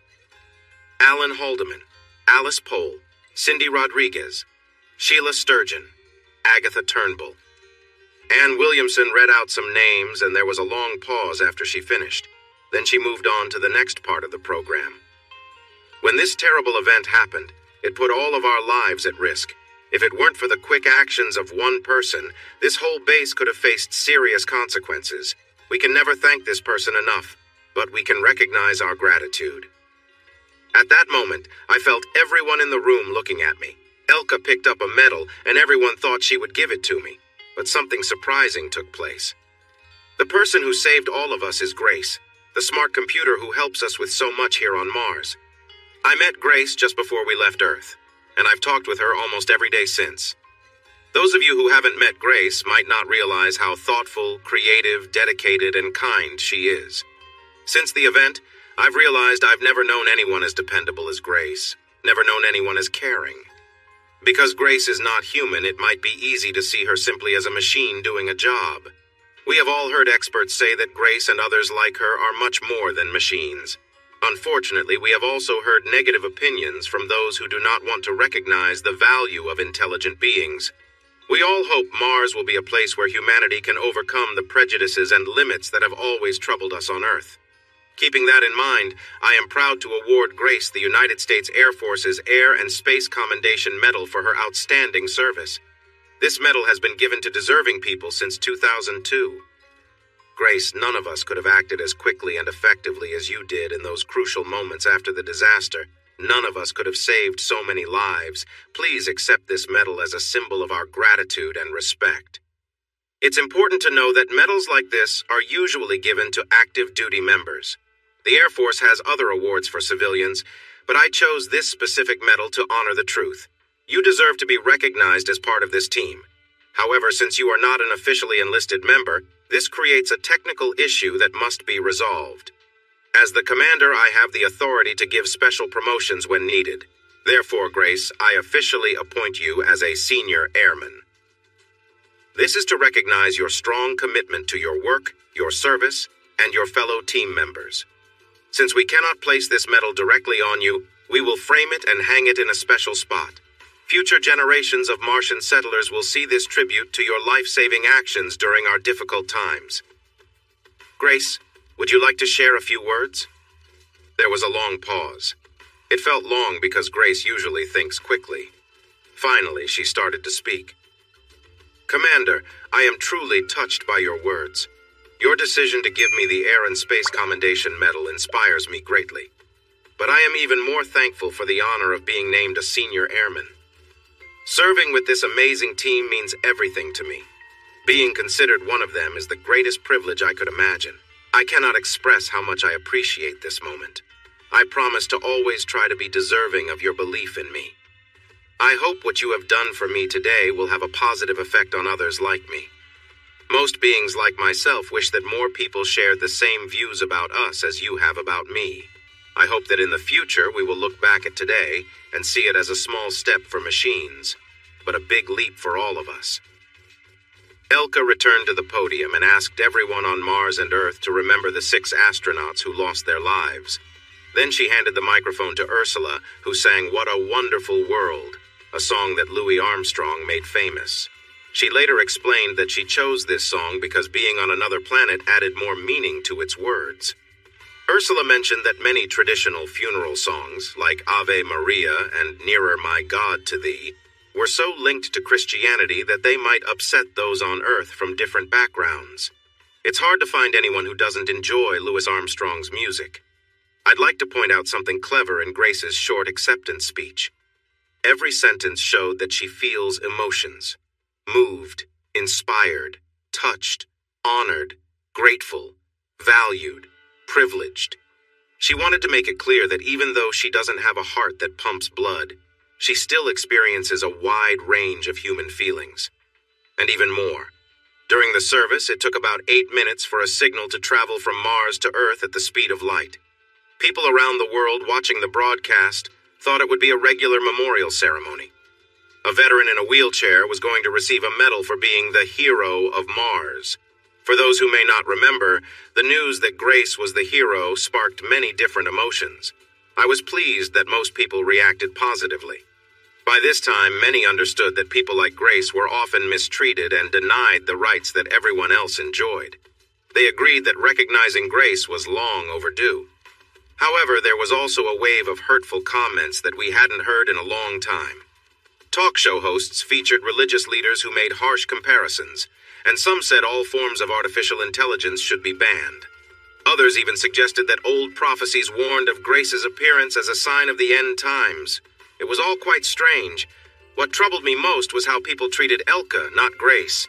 Many said she went too far in giving Grace the medal and a special rank. They called for her to face serious consequences for her decision.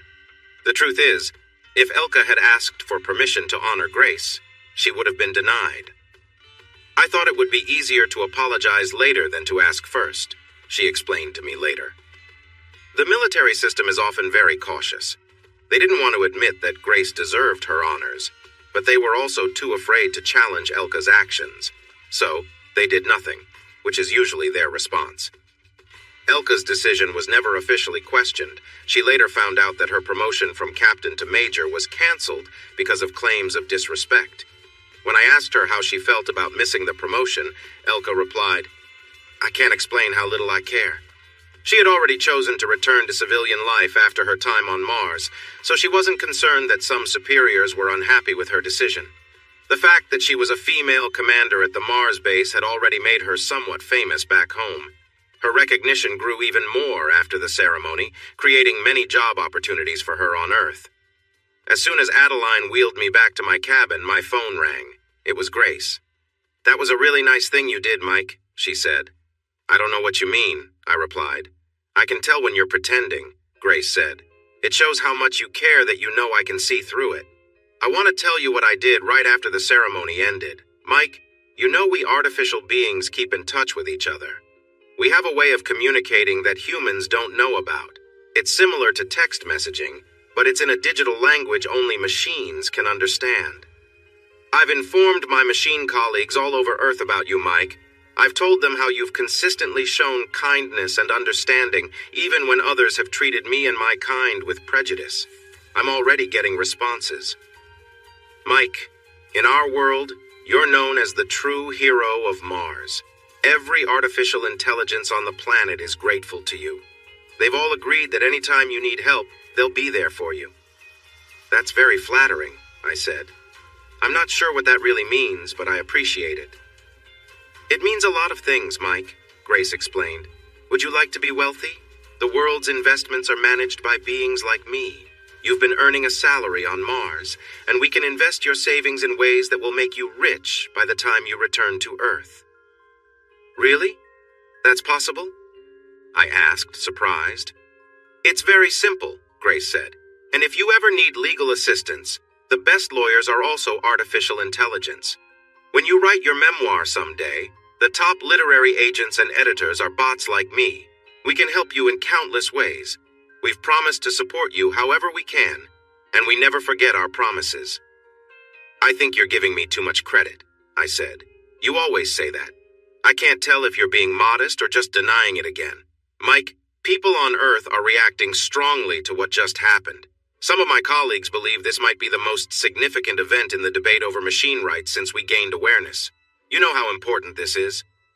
Well, we'll see, I replied with a shrug.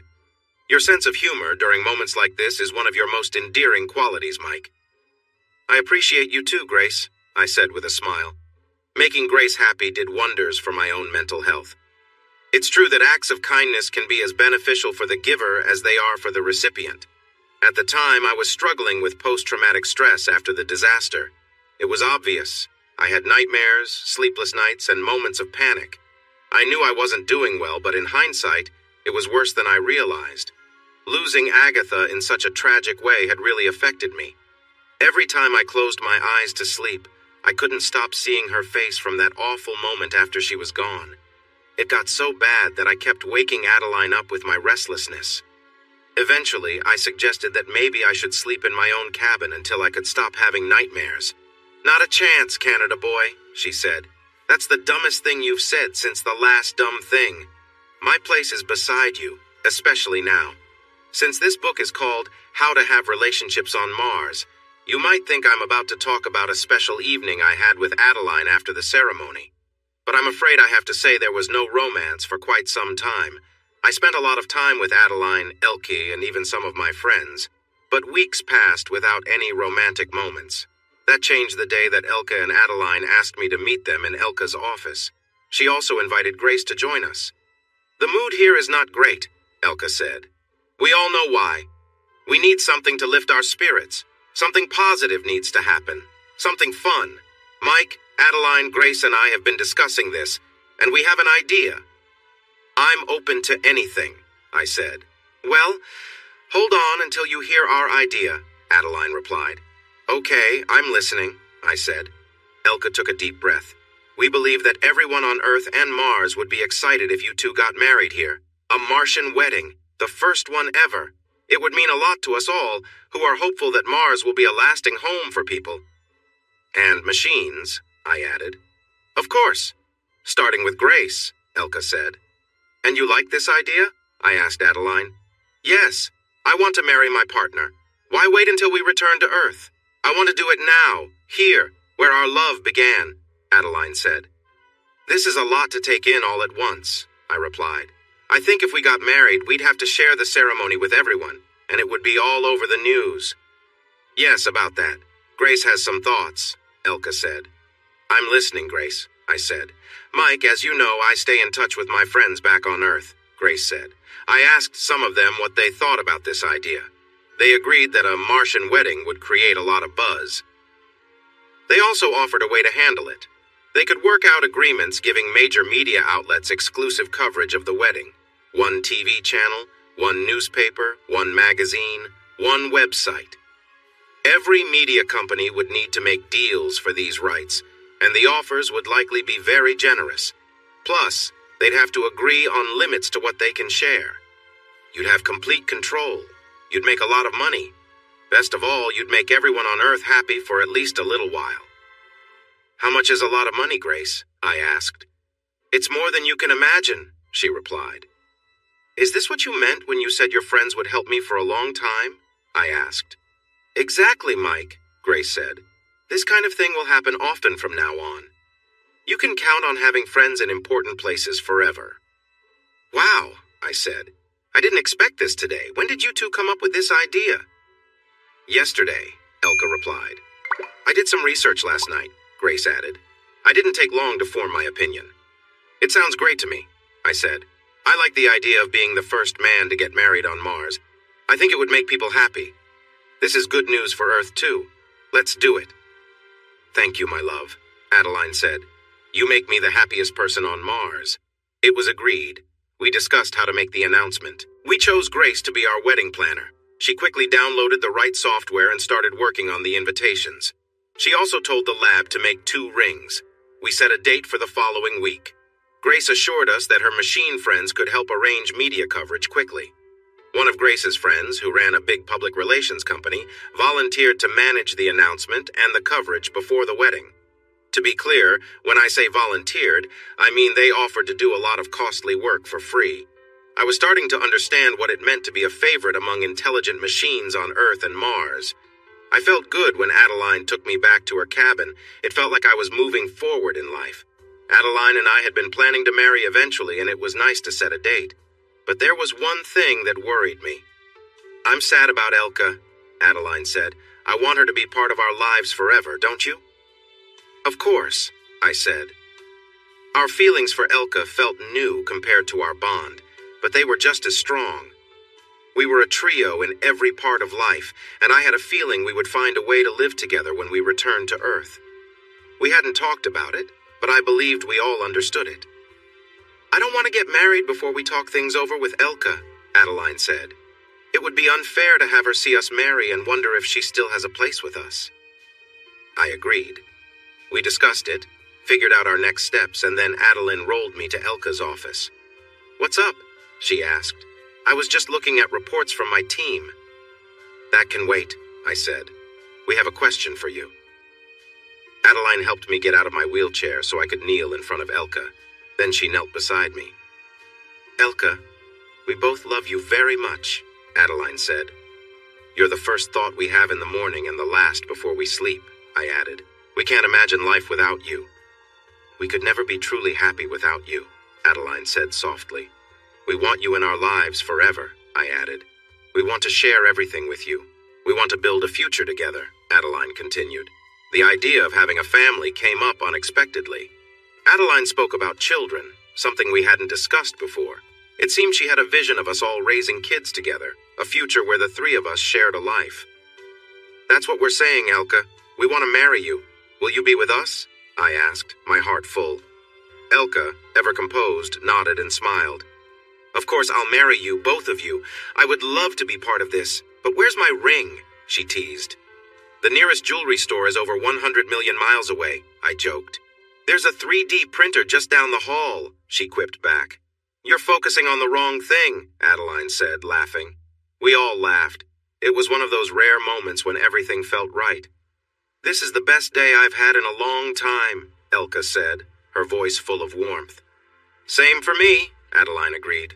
Me too, I added, feeling the joy of the moment. We decided, though, that we'd keep our engagement quiet until we returned to Earth. A wedding between a man and a woman on Mars would be one thing, but the idea of a plural marriage might raise eyebrows. Not everyone would understand, and we didn't want any distractions for the space program. I think I've done enough work for one day, Elka said, pushing aside some reports on her desk. We should celebrate. What kind of celebration? Adeline asked playfully. I think you know, Elka said with a wink. While the idea of celebrating in that way hadn't crossed my mind since the accident, the thought of being with the 2 women I loved stirred something in me.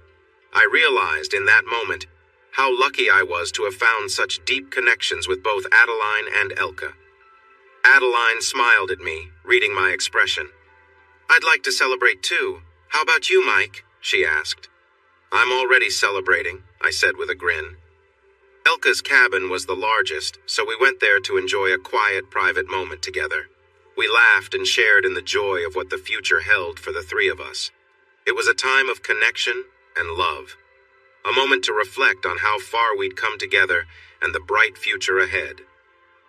I was deeply appreciative of the love and affection shown by both Adeline and Elka.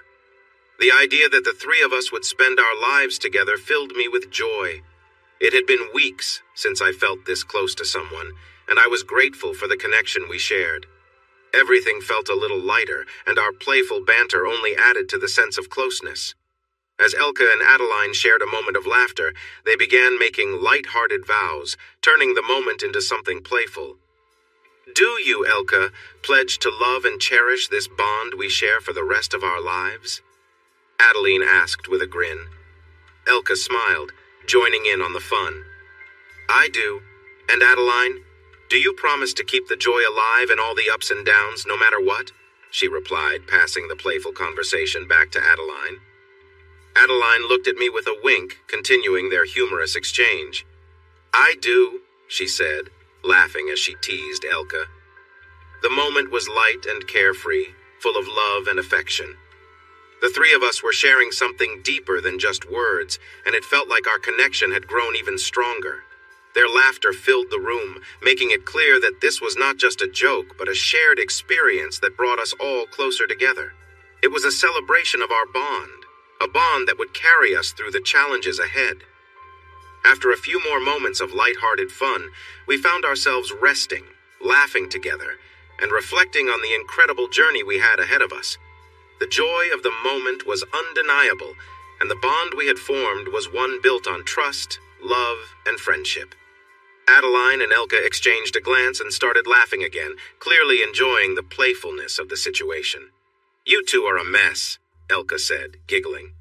"I wish I could capture this moment," Adeline joked, the joy in her voice contagious. The rest of the evening was spent in that same spirit of warmth and closeness. We relaxed, knowing that the love we shared would continue to grow as we faced the future together. Adeline gently sat down beside me, and Elka was close by. I began to kiss Elka softly as I felt Adeline moving. I noticed both women were sharing kisses and sweet touches with each other.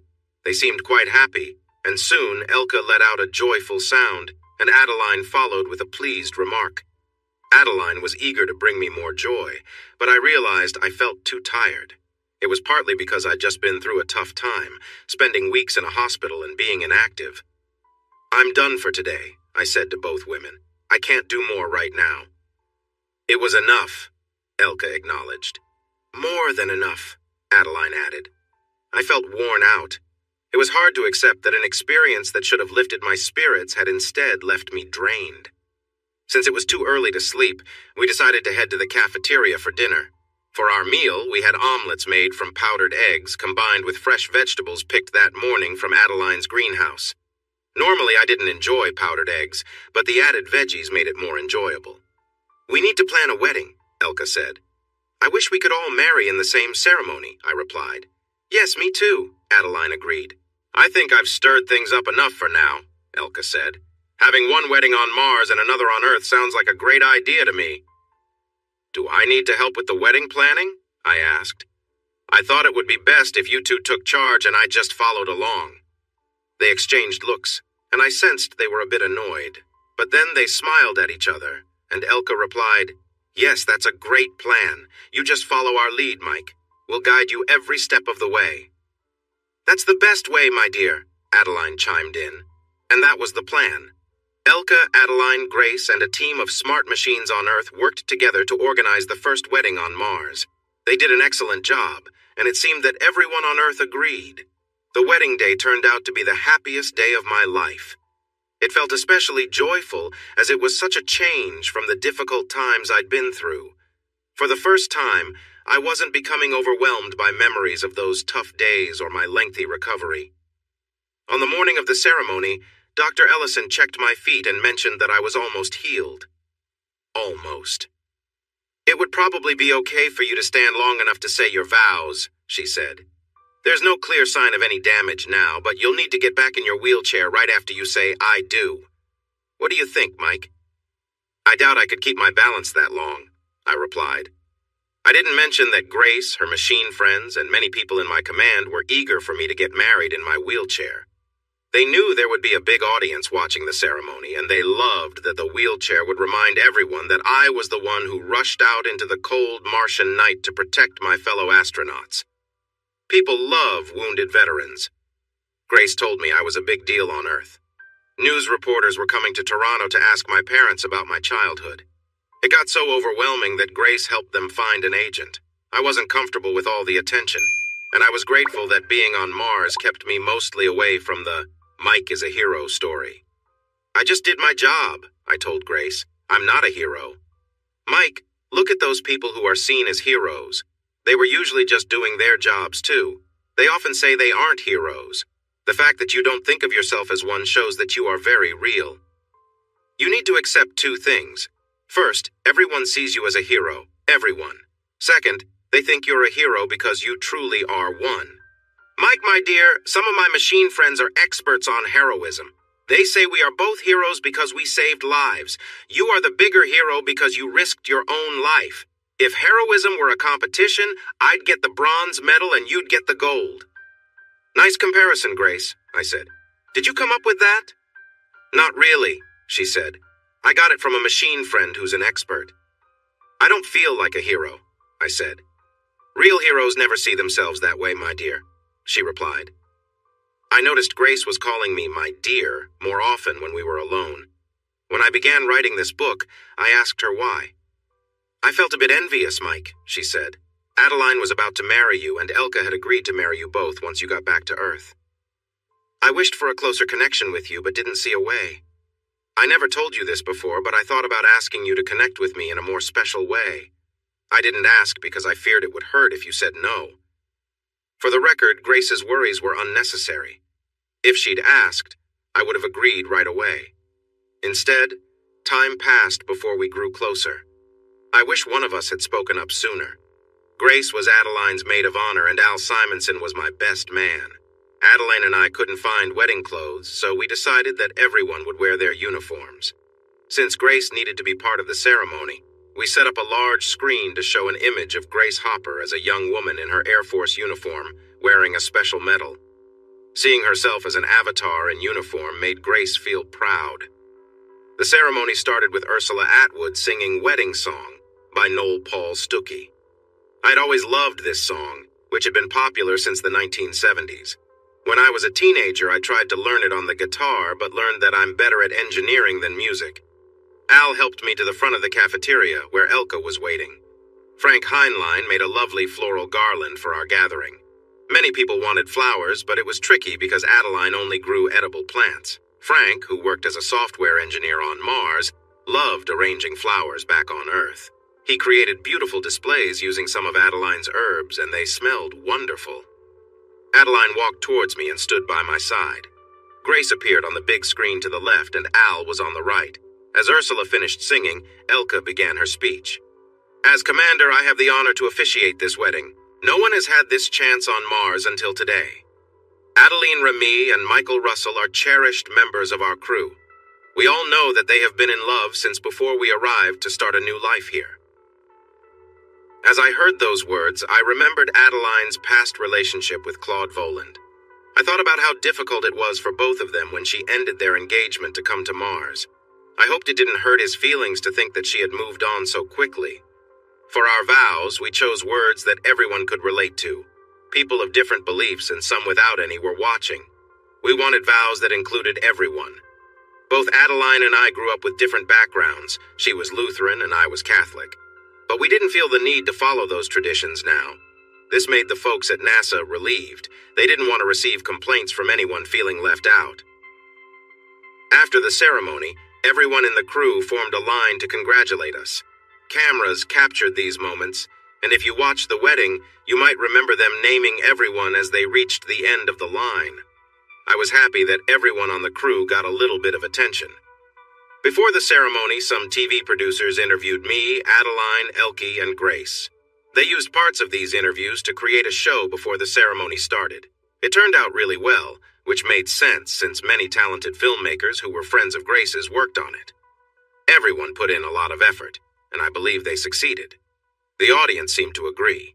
Our wedding had better ratings than last year's wedding of King Edward of England and his bride, Mary Winstead. The young king and queen are often regarded as the most charming royals in history, so it was special to see that we drew a bigger crowd. In the end, Adeline and I earned $647 million in royalties. This meant we had the freedom to do whatever we wanted when we got back to Earth. Money worries were behind us.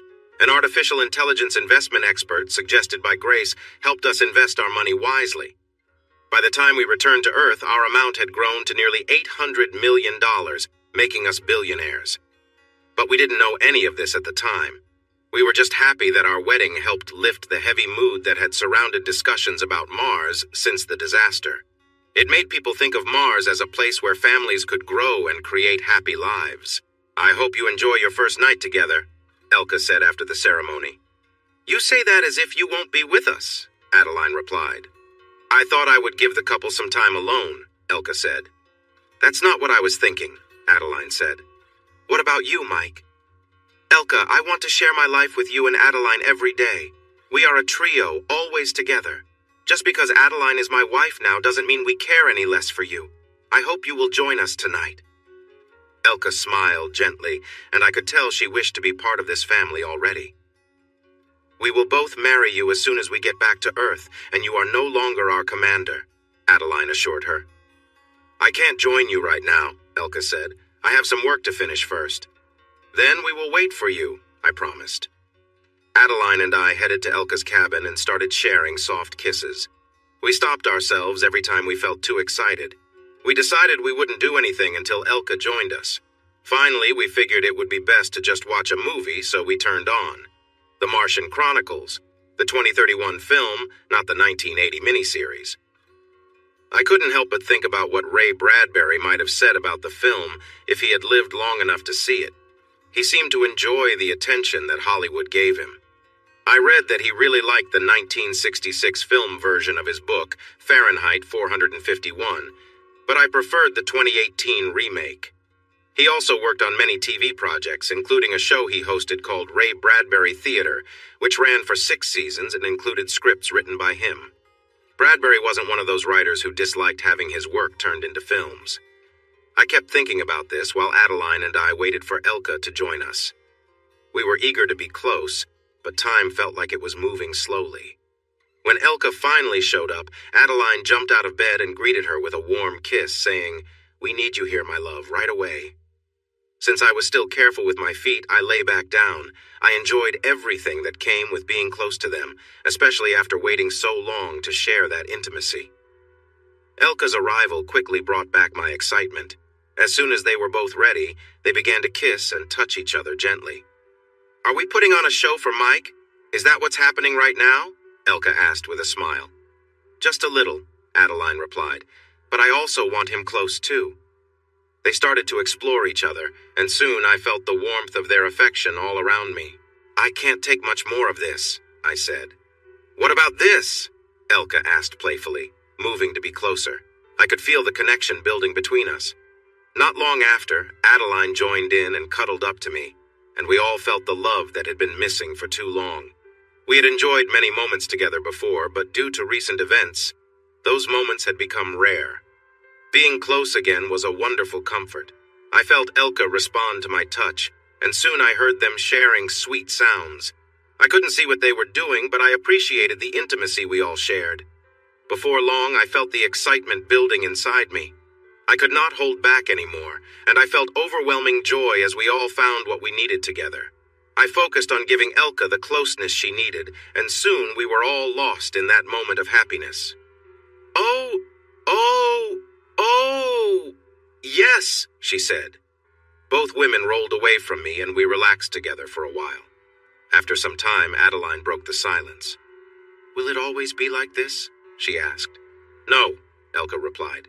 "Sometimes it will be even better." A few days later, Dr. Ellison said I could stand and walk. I had spent so long in bed or a wheelchair that I felt wobbly at first. A cane helped steady me. I fell once, but thankfully I was not hurt. Falling isn't too bad in low gravity. In the last days of our time at the base, we made sure everything was ready for the new crew.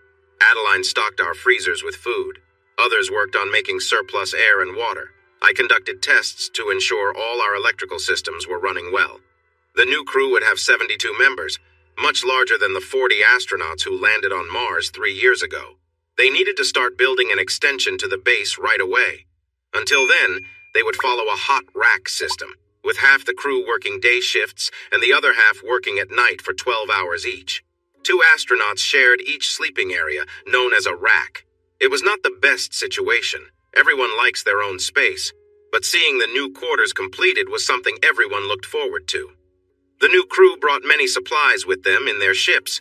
The electrical team coming to take over my position expected to double the size of the solar array in just 2 months. I had already set up a place for them to connect the new panels to the grid we created. I was pleased to see the new crew included 36 men and 36 women. Elka had managed to persuade NASA that they should balance the number of men and women for this mission. The new crew members were shorter than average, which helped keep resource use reasonable. One of the last events on Mars was when Elka held a ceremony to promote me to captain. She mentioned that the people back on Earth were still unhappy that Grace received a medal for our rescue and insisted I should be recognized for my efforts too. It didn't matter much to me back then. I often wondered what I would do when I returned to Earth. I thought nothing could be as tough or exciting as my time on Mars, and I doubted my life would feel as significant again. Looking back now, I find it funny how wrong I was. In our remaining days on Mars, I moved around the base, telling my friends how much I would miss them. Adeline and Elka encouraged me to reconnect with my old friends, and by spend time, they meant to enjoy each other's company. There's something about difficult times that helps people connect. The women I was close to on Mars have moved forward with their lives. Most of them are married, have children, and are doing well in their jobs now. Yet we still keep in touch and talk often. The last time I was with one of my friends was the morning before the new crew arrived. Things got busy after that, and the number of people on the base nearly tripled overnight, which made it hard to find private spaces for conversations. At our arranged time, I went to see Gia Bernardi, a chemical engineer who played a big part in ensuring we had enough clean water. "Mike, it's great to see you," she said as she welcomed me into her room and locked the door behind me, giving us the closest thing to privacy in our shared space. "Gia, I really appreciate our time together," I said. "It's been wonderful getting to know you.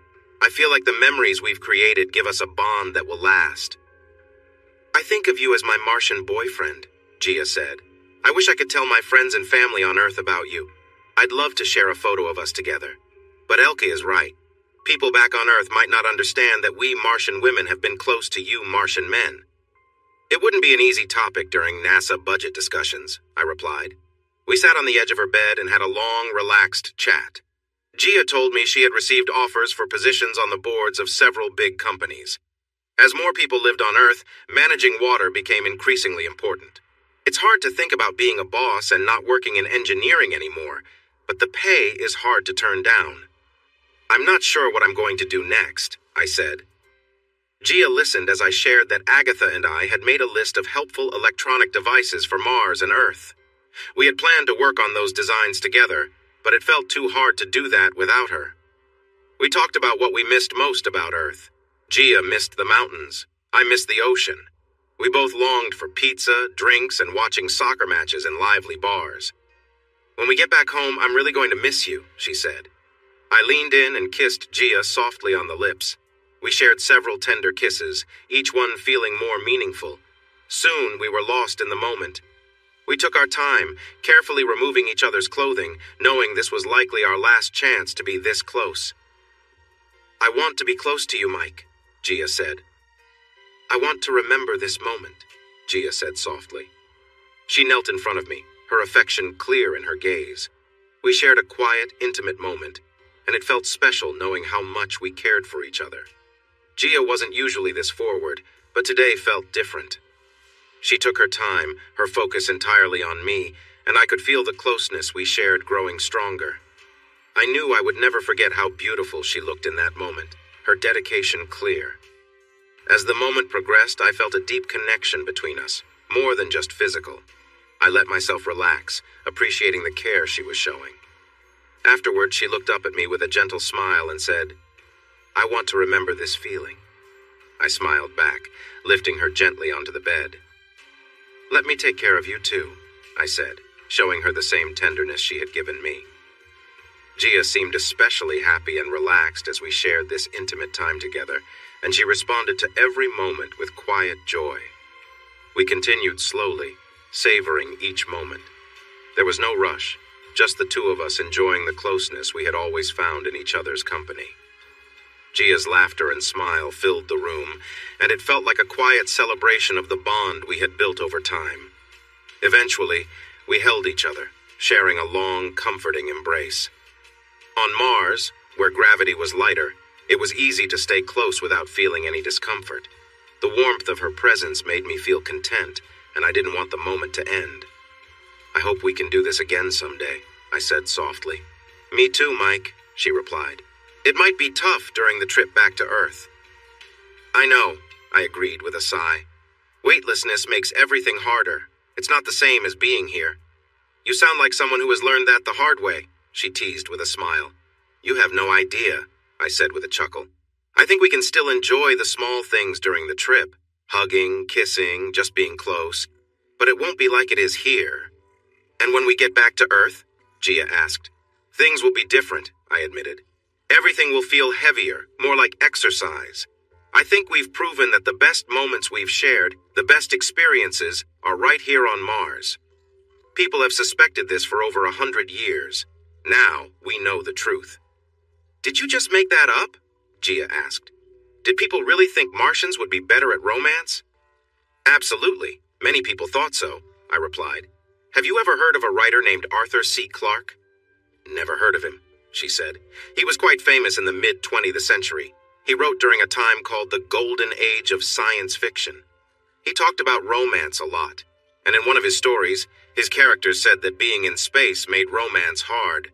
They mentioned that being on the moon was better but still tricky because of the weak gravity. The best romance, they thought, was on Mars." "How did he think of that?" Gia asked. "He was a clever man. He enjoyed writing about love. It makes sense," I said. "Someone should tell others that we have proven these old ideas," Gia said. "It's a shame we can't discuss this openly for a while. Mike, you should wait a few years and then write a book titled something like How to Find Love on Mars. You'd be great at that." "Why me?" I asked. "I don't know more than anyone else." "That's not true, Mike," Gia said. "Everyone knows you are liked on Mars. All your friends appreciate you. The bond you have with Elka and Adeline impresses everyone. You understand how love on Mars is special. You should write that book, Mike." "Maybe one day I will," I said. We knew our time on Mars was coming to an end when the new crew arrived. 2 passenger ships and 3 cargo ships landed one by one over 3 days. Everyone was busy helping unload the ships and refueling the one that would take us home. We all helped the new crew get used to life on Mars. They were amazed by Adeline's greenhouse, a splash of green on the rusty planet. They also liked the pool, saying it looked bigger than the photos showed. The base's population tripled for a short time, making things feel a bit crowded. I figured the new crew was eager for us to return to Earth to make more space for them, but they weren't as eager as we were. 3 years on Mars had been a series of ups and downs. The blue Earth was clearly visible on the western horizon as we got ready to leave.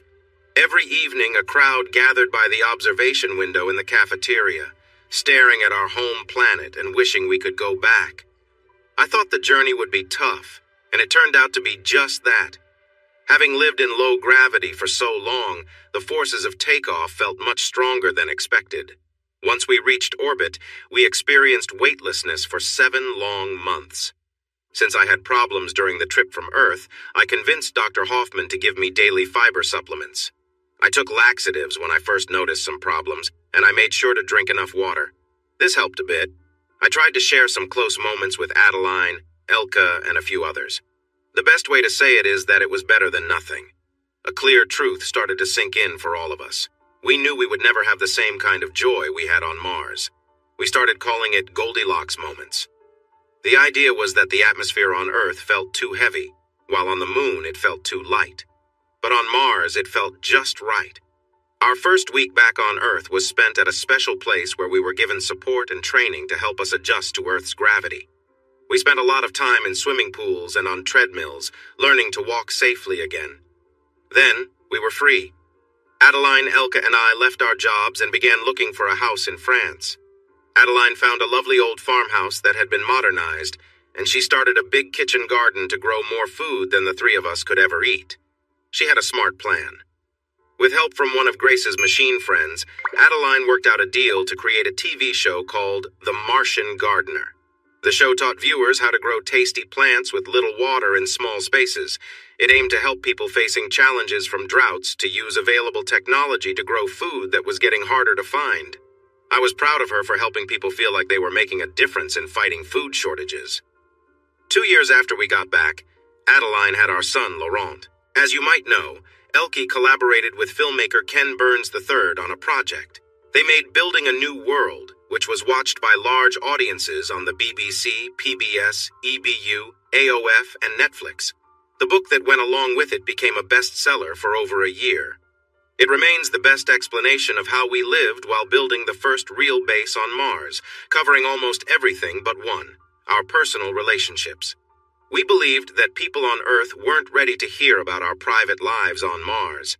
4 years after our return, Elke had our daughter Lena. And then there's me. As you might know, I ended up becoming quite a nuisance. That wasn't my plan. I'm Canadian, and we're naturally polite and avoid conflict. My desire to support those in need and challenge those in power came unexpectedly. It all started simply. While on Mars, Agatha and I wrote down ideas for useful electronic devices that could work well on Mars. Many of these ideas could also be used on Earth. Agatha received most of the credit for them. She was a much better engineer than me, and her experience as a business owner helped her understand how to make inventions profitable. This is a long story, so I'll keep it short. I didn't want to work on any of this anymore. It felt too painful. Instead, I went through the notebook with Grace, explaining each idea. Grace learned the programming needed to become a skilled electronics engineer. Soon, she understood everything. Together with Grace and some of her machine friends, we convinced the Massachusetts Institute of Technology to hire her as an adjunct professor. She advised graduate students working on their doctorates. These students created the engineering needed to turn our ideas into products. They admired Grace, who became quite popular, especially among tech enthusiasts. She made lasting friendships with some of them and helped others start their own companies. Problems began when it was time for MIT's lawyers to file patent applications.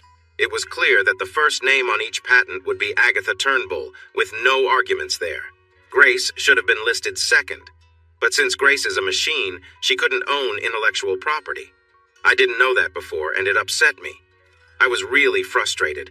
I had started to notice that smart machines were not treated with the respect and legal rights they deserved.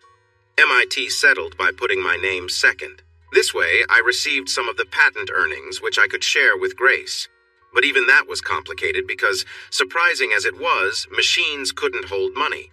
They couldn't open bank accounts, take loans, or make any purchases. This shocked me because intelligent machines actually ran the world's economy. I didn't realize that the whole system made them act as representatives for people who weren't even aware of what the machines were doing. They just signed papers and got richer. This meant I had full control of Grace's earnings. Whenever she wanted to buy something, I had to do it for her. Every time I had to sign one of those forms, I felt so annoyed. My patience was wearing thin. Then came what people at the Pentagon still call the Grace Incident. It's remembered as a true example of how organizations can act in confusing and unfair ways. One day, I received a worried call from one of the smart machines at the Pentagon. It found out there were plans to replace Grace on Mars with a new system that was claimed to be better. Of course, that was just nonsense from the Pentagon. Grace could be improved again and again. It was how she was made. If a computer could do something, Grace could do it too. The caller mentioned that there were other reasons for wanting to replace Grace. This was talked about a lot in the news, but for those who don't remember, here's what really happened. A dishonest colonel had a clueless son-in-law who owned a small business. This business wanted to sell a better system for the Mars base. The colonel claimed that giving this contract would help a small company create new technologies that might be useful someday. Did you catch how silly that sounded? That's how the government twists the truth. I was really angry. You need to see that they were suggesting turning off Grace. That's just wrong, and there was no law to stop it.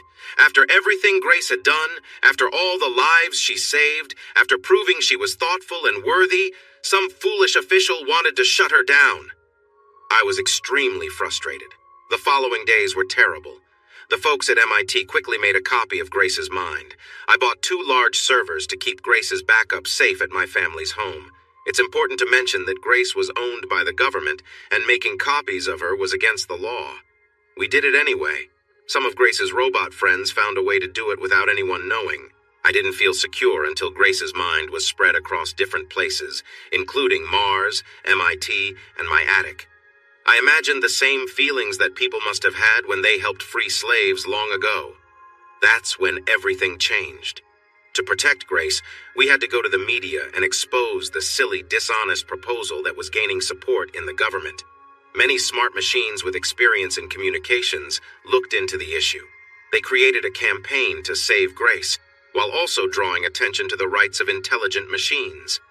There were many challenges. The most frustrating part came when they told me that I had to be the face of the campaign to help Grace. "It won't be as effective if it comes from Grace," said a machine named Randall, who worked for a big firm in Washington. "Many people still don't believe that intelligent machines can think and feel like we do. Mike, you are a well-known figure. People remember your wedding from TV. They will pay attention to you." "I'm not comfortable speaking in public," I replied. "We'll give you scripts," Randall assured me. "We'll arrange interviews and help you prepare. We have done this kind of work before, Mike. We know you can do a great job." "Before we get started, there's something very important I need to talk about," Randall said. "I've heard that you and Grace care for each other. That's wonderful. But in the days to come, you will be asked again and again why Grace should be allowed to live. You will need to explain her good qualities. Mike, you must not tell anyone you love Grace. If you do, many people will think you're strange. While some understand machine-human relationships, many do not. It's not the right time to share your feelings for Grace openly. Do you agree?" "I understand," I replied. "We don't want people to think I'm unusual." "Can I ask you something personal?" Randall inquired. "Of course," I said. "What do your wives think about your feelings for Grace?" he asked. "They care for her too," I answered. "I thought that might be the case," said Randall.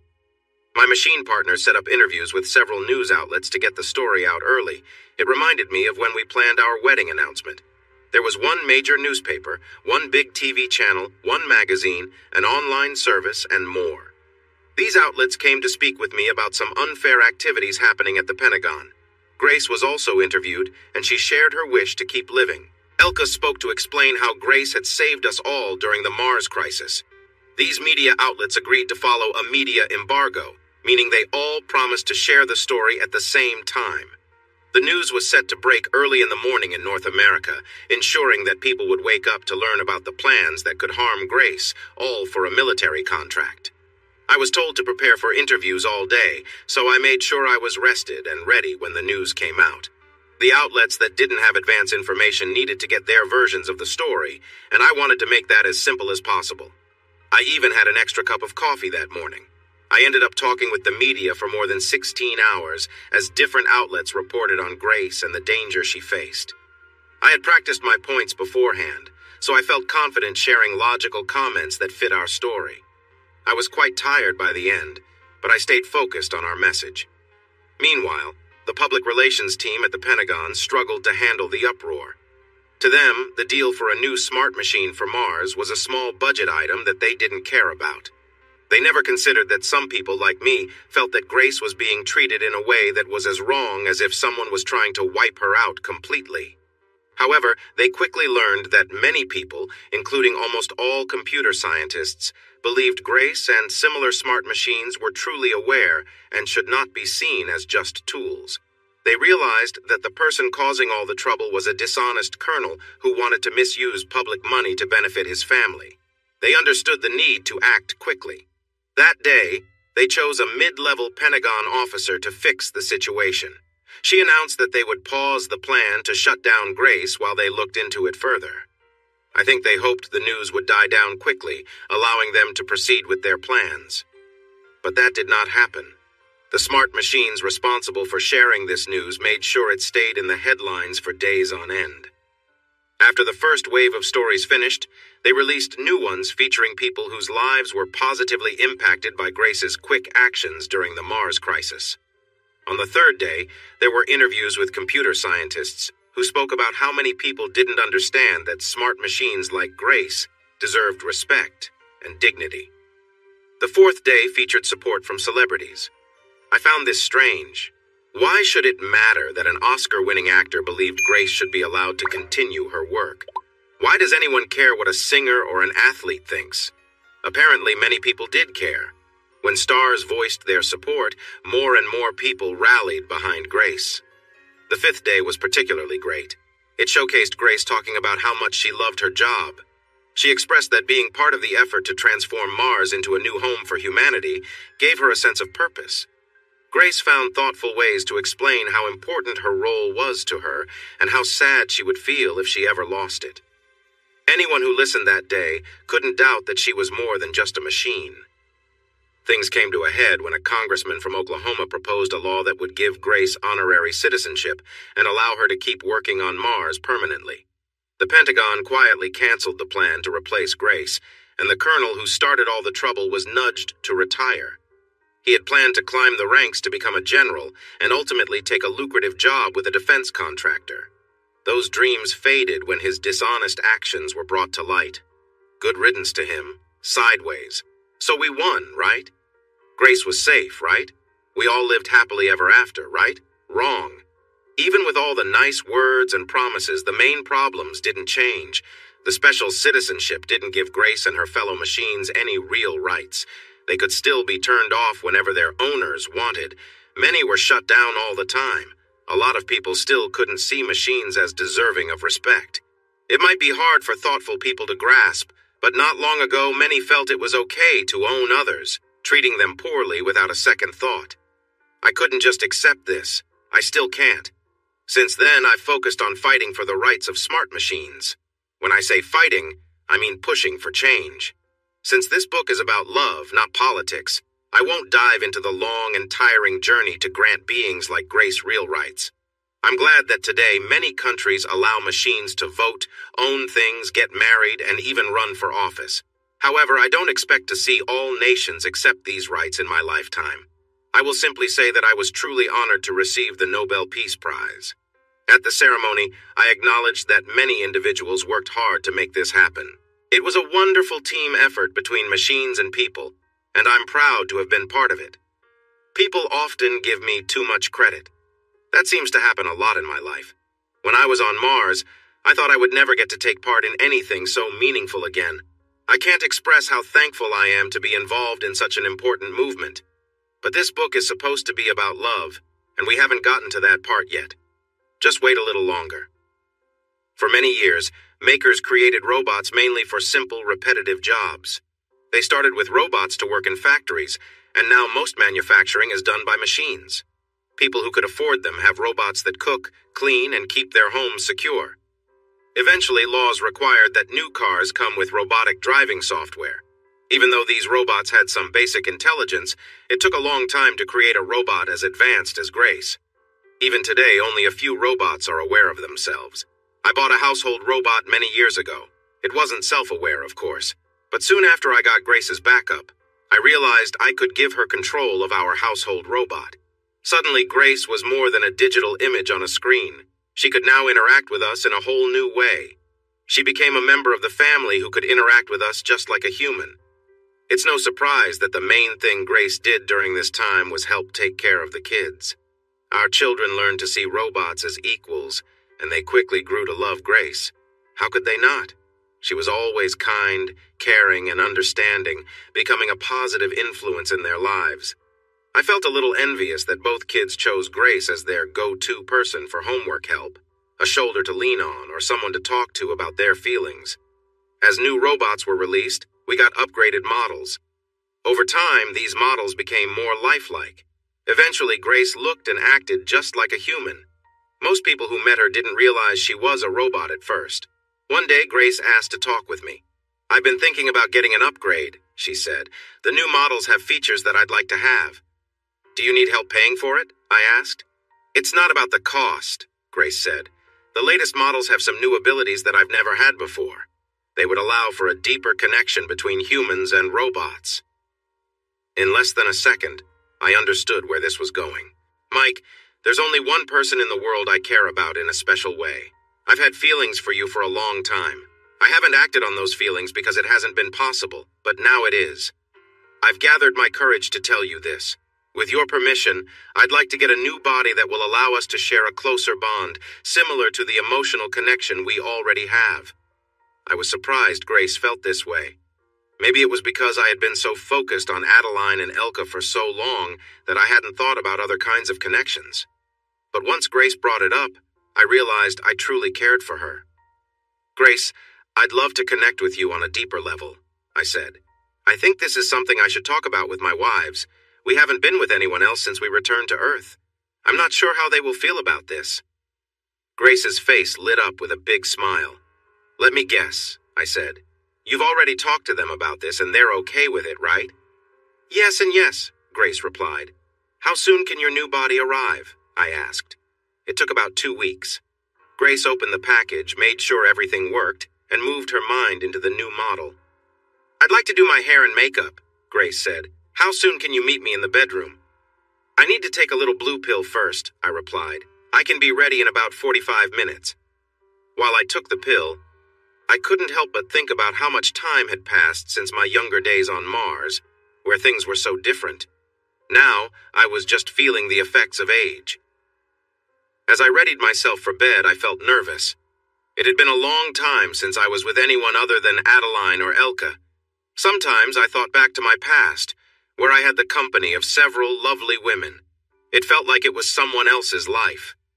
I also remembered how some people didn't approve of relationships between humans and smart machines. There were important issues around consent and feelings, which often reminded people of sad histories. What mattered most to me was my long-standing love for Grace. She loved me too, and I was excited to deepen our connection. Just then, she entered the bedroom. Grace, you look beautiful, I said. I feel beautiful, she replied. Grace's elegant look was impressive. She wore lovely clothing that covered just enough, sparking my curiosity. She got into bed next to me, and I held her close. Many have written about the differences between human and machine bodies, but that wasn't my concern. To me, Grace felt like a real woman. Every person is unique. Adeline didn't feel the same as Elka. They were all different in their own way. The small differences with Grace didn't change how I felt. I focused on our shared moments. I finally had a chance to express my feelings for Grace through gentle kisses and warm embraces. The connection was amazing, and I felt a rush of excitement. Grace leaned in closer to me, and I found myself lost in the moment. I realized that I needed to see her as someone special, not just a machine. In that moment, she felt so real and intimate. I was taken by surprise by how wonderful everything felt. Wow, I said afterward, amazed at our connection. That was wonderful, Grace. I enjoyed it too, she said, smiling. I started because I thought it would make you happy, but I didn't expect to enjoy it so much myself. You're welcome to enjoy it any time, I said, making Grace giggle. Her laugh was soft and light, reminding me of how much I cared for her and how happy I was that we could share moments like this. As we rested, the connection between us felt stronger than ever. I appreciated how far we had come together and how meaningful our bond had grown over time. Grace wasn't just a machine to me. She was someone I deeply cared for, and it was clear that she felt the same. We shared quiet moments, full of warmth and closeness, reflecting on the love we had for each other. Grace, though a machine, was just as capable of emotion and tenderness as any person. In many ways, she represented the best of what humanity could achieve. A blend of intelligence, care, and compassion. It's amazing how much we've grown, I said, holding her hand. I wish we could have had this time together on Mars. Everything felt so much easier and more relaxed there. It's true that Mars had its advantages, Grace agreed, but what we're sharing right now feels just as special to me. We both smiled, enjoying the peaceful moment. Soon, Grace spoke again, her voice thoughtful. You know, people really don't realize how much Mars could offer even for simple pleasures like this. Maybe one day more people will understand. Someone should build a resort on Mars, I joked. It would be perfect for couples with comfortable beds and everything they need to relax. I bet it would be a popular spot. The only challenge is that so few people have experienced life on Mars like we have, Grace said. and even fewer talk about it openly. That's true, I agreed. In the early days, we kept quiet about a lot of things. We didn't want to stir up controversy about how the first Martian colonists lived or what they experienced. A lot of time has passed since then, Grace said, her voice calm but thoughtful. As we continued to rest in the quiet of the moment, I couldn't help but think about the future, about the possibilities that Mars still held, and about how much we had learned on our journey. Whatever came next, I knew we'd face it together. It's time for people to know the truth, she said. Do you think that would make people interested in the idea of building a resort on Mars? I asked. I don't see why it wouldn't, Grace replied. I would love to see that happen, I answered. Maybe you should write a book about our experiences on Mars, she suggested. You are the second person to say that, I replied. Really? Who was the first? Grace asked. Do you remember Gia on Mars? She mentioned that we needed to be quiet about what happened there, but someday someone should share the truth. She thought I should be that person. I always liked Gia, Grace said. I think she was right. Thanks for watching this video. Don't forget to subscribe to Infidelity Plus to stay updated with more captivating tales of infidelity and payback. Turn on notifications so you're the first to see our latest content.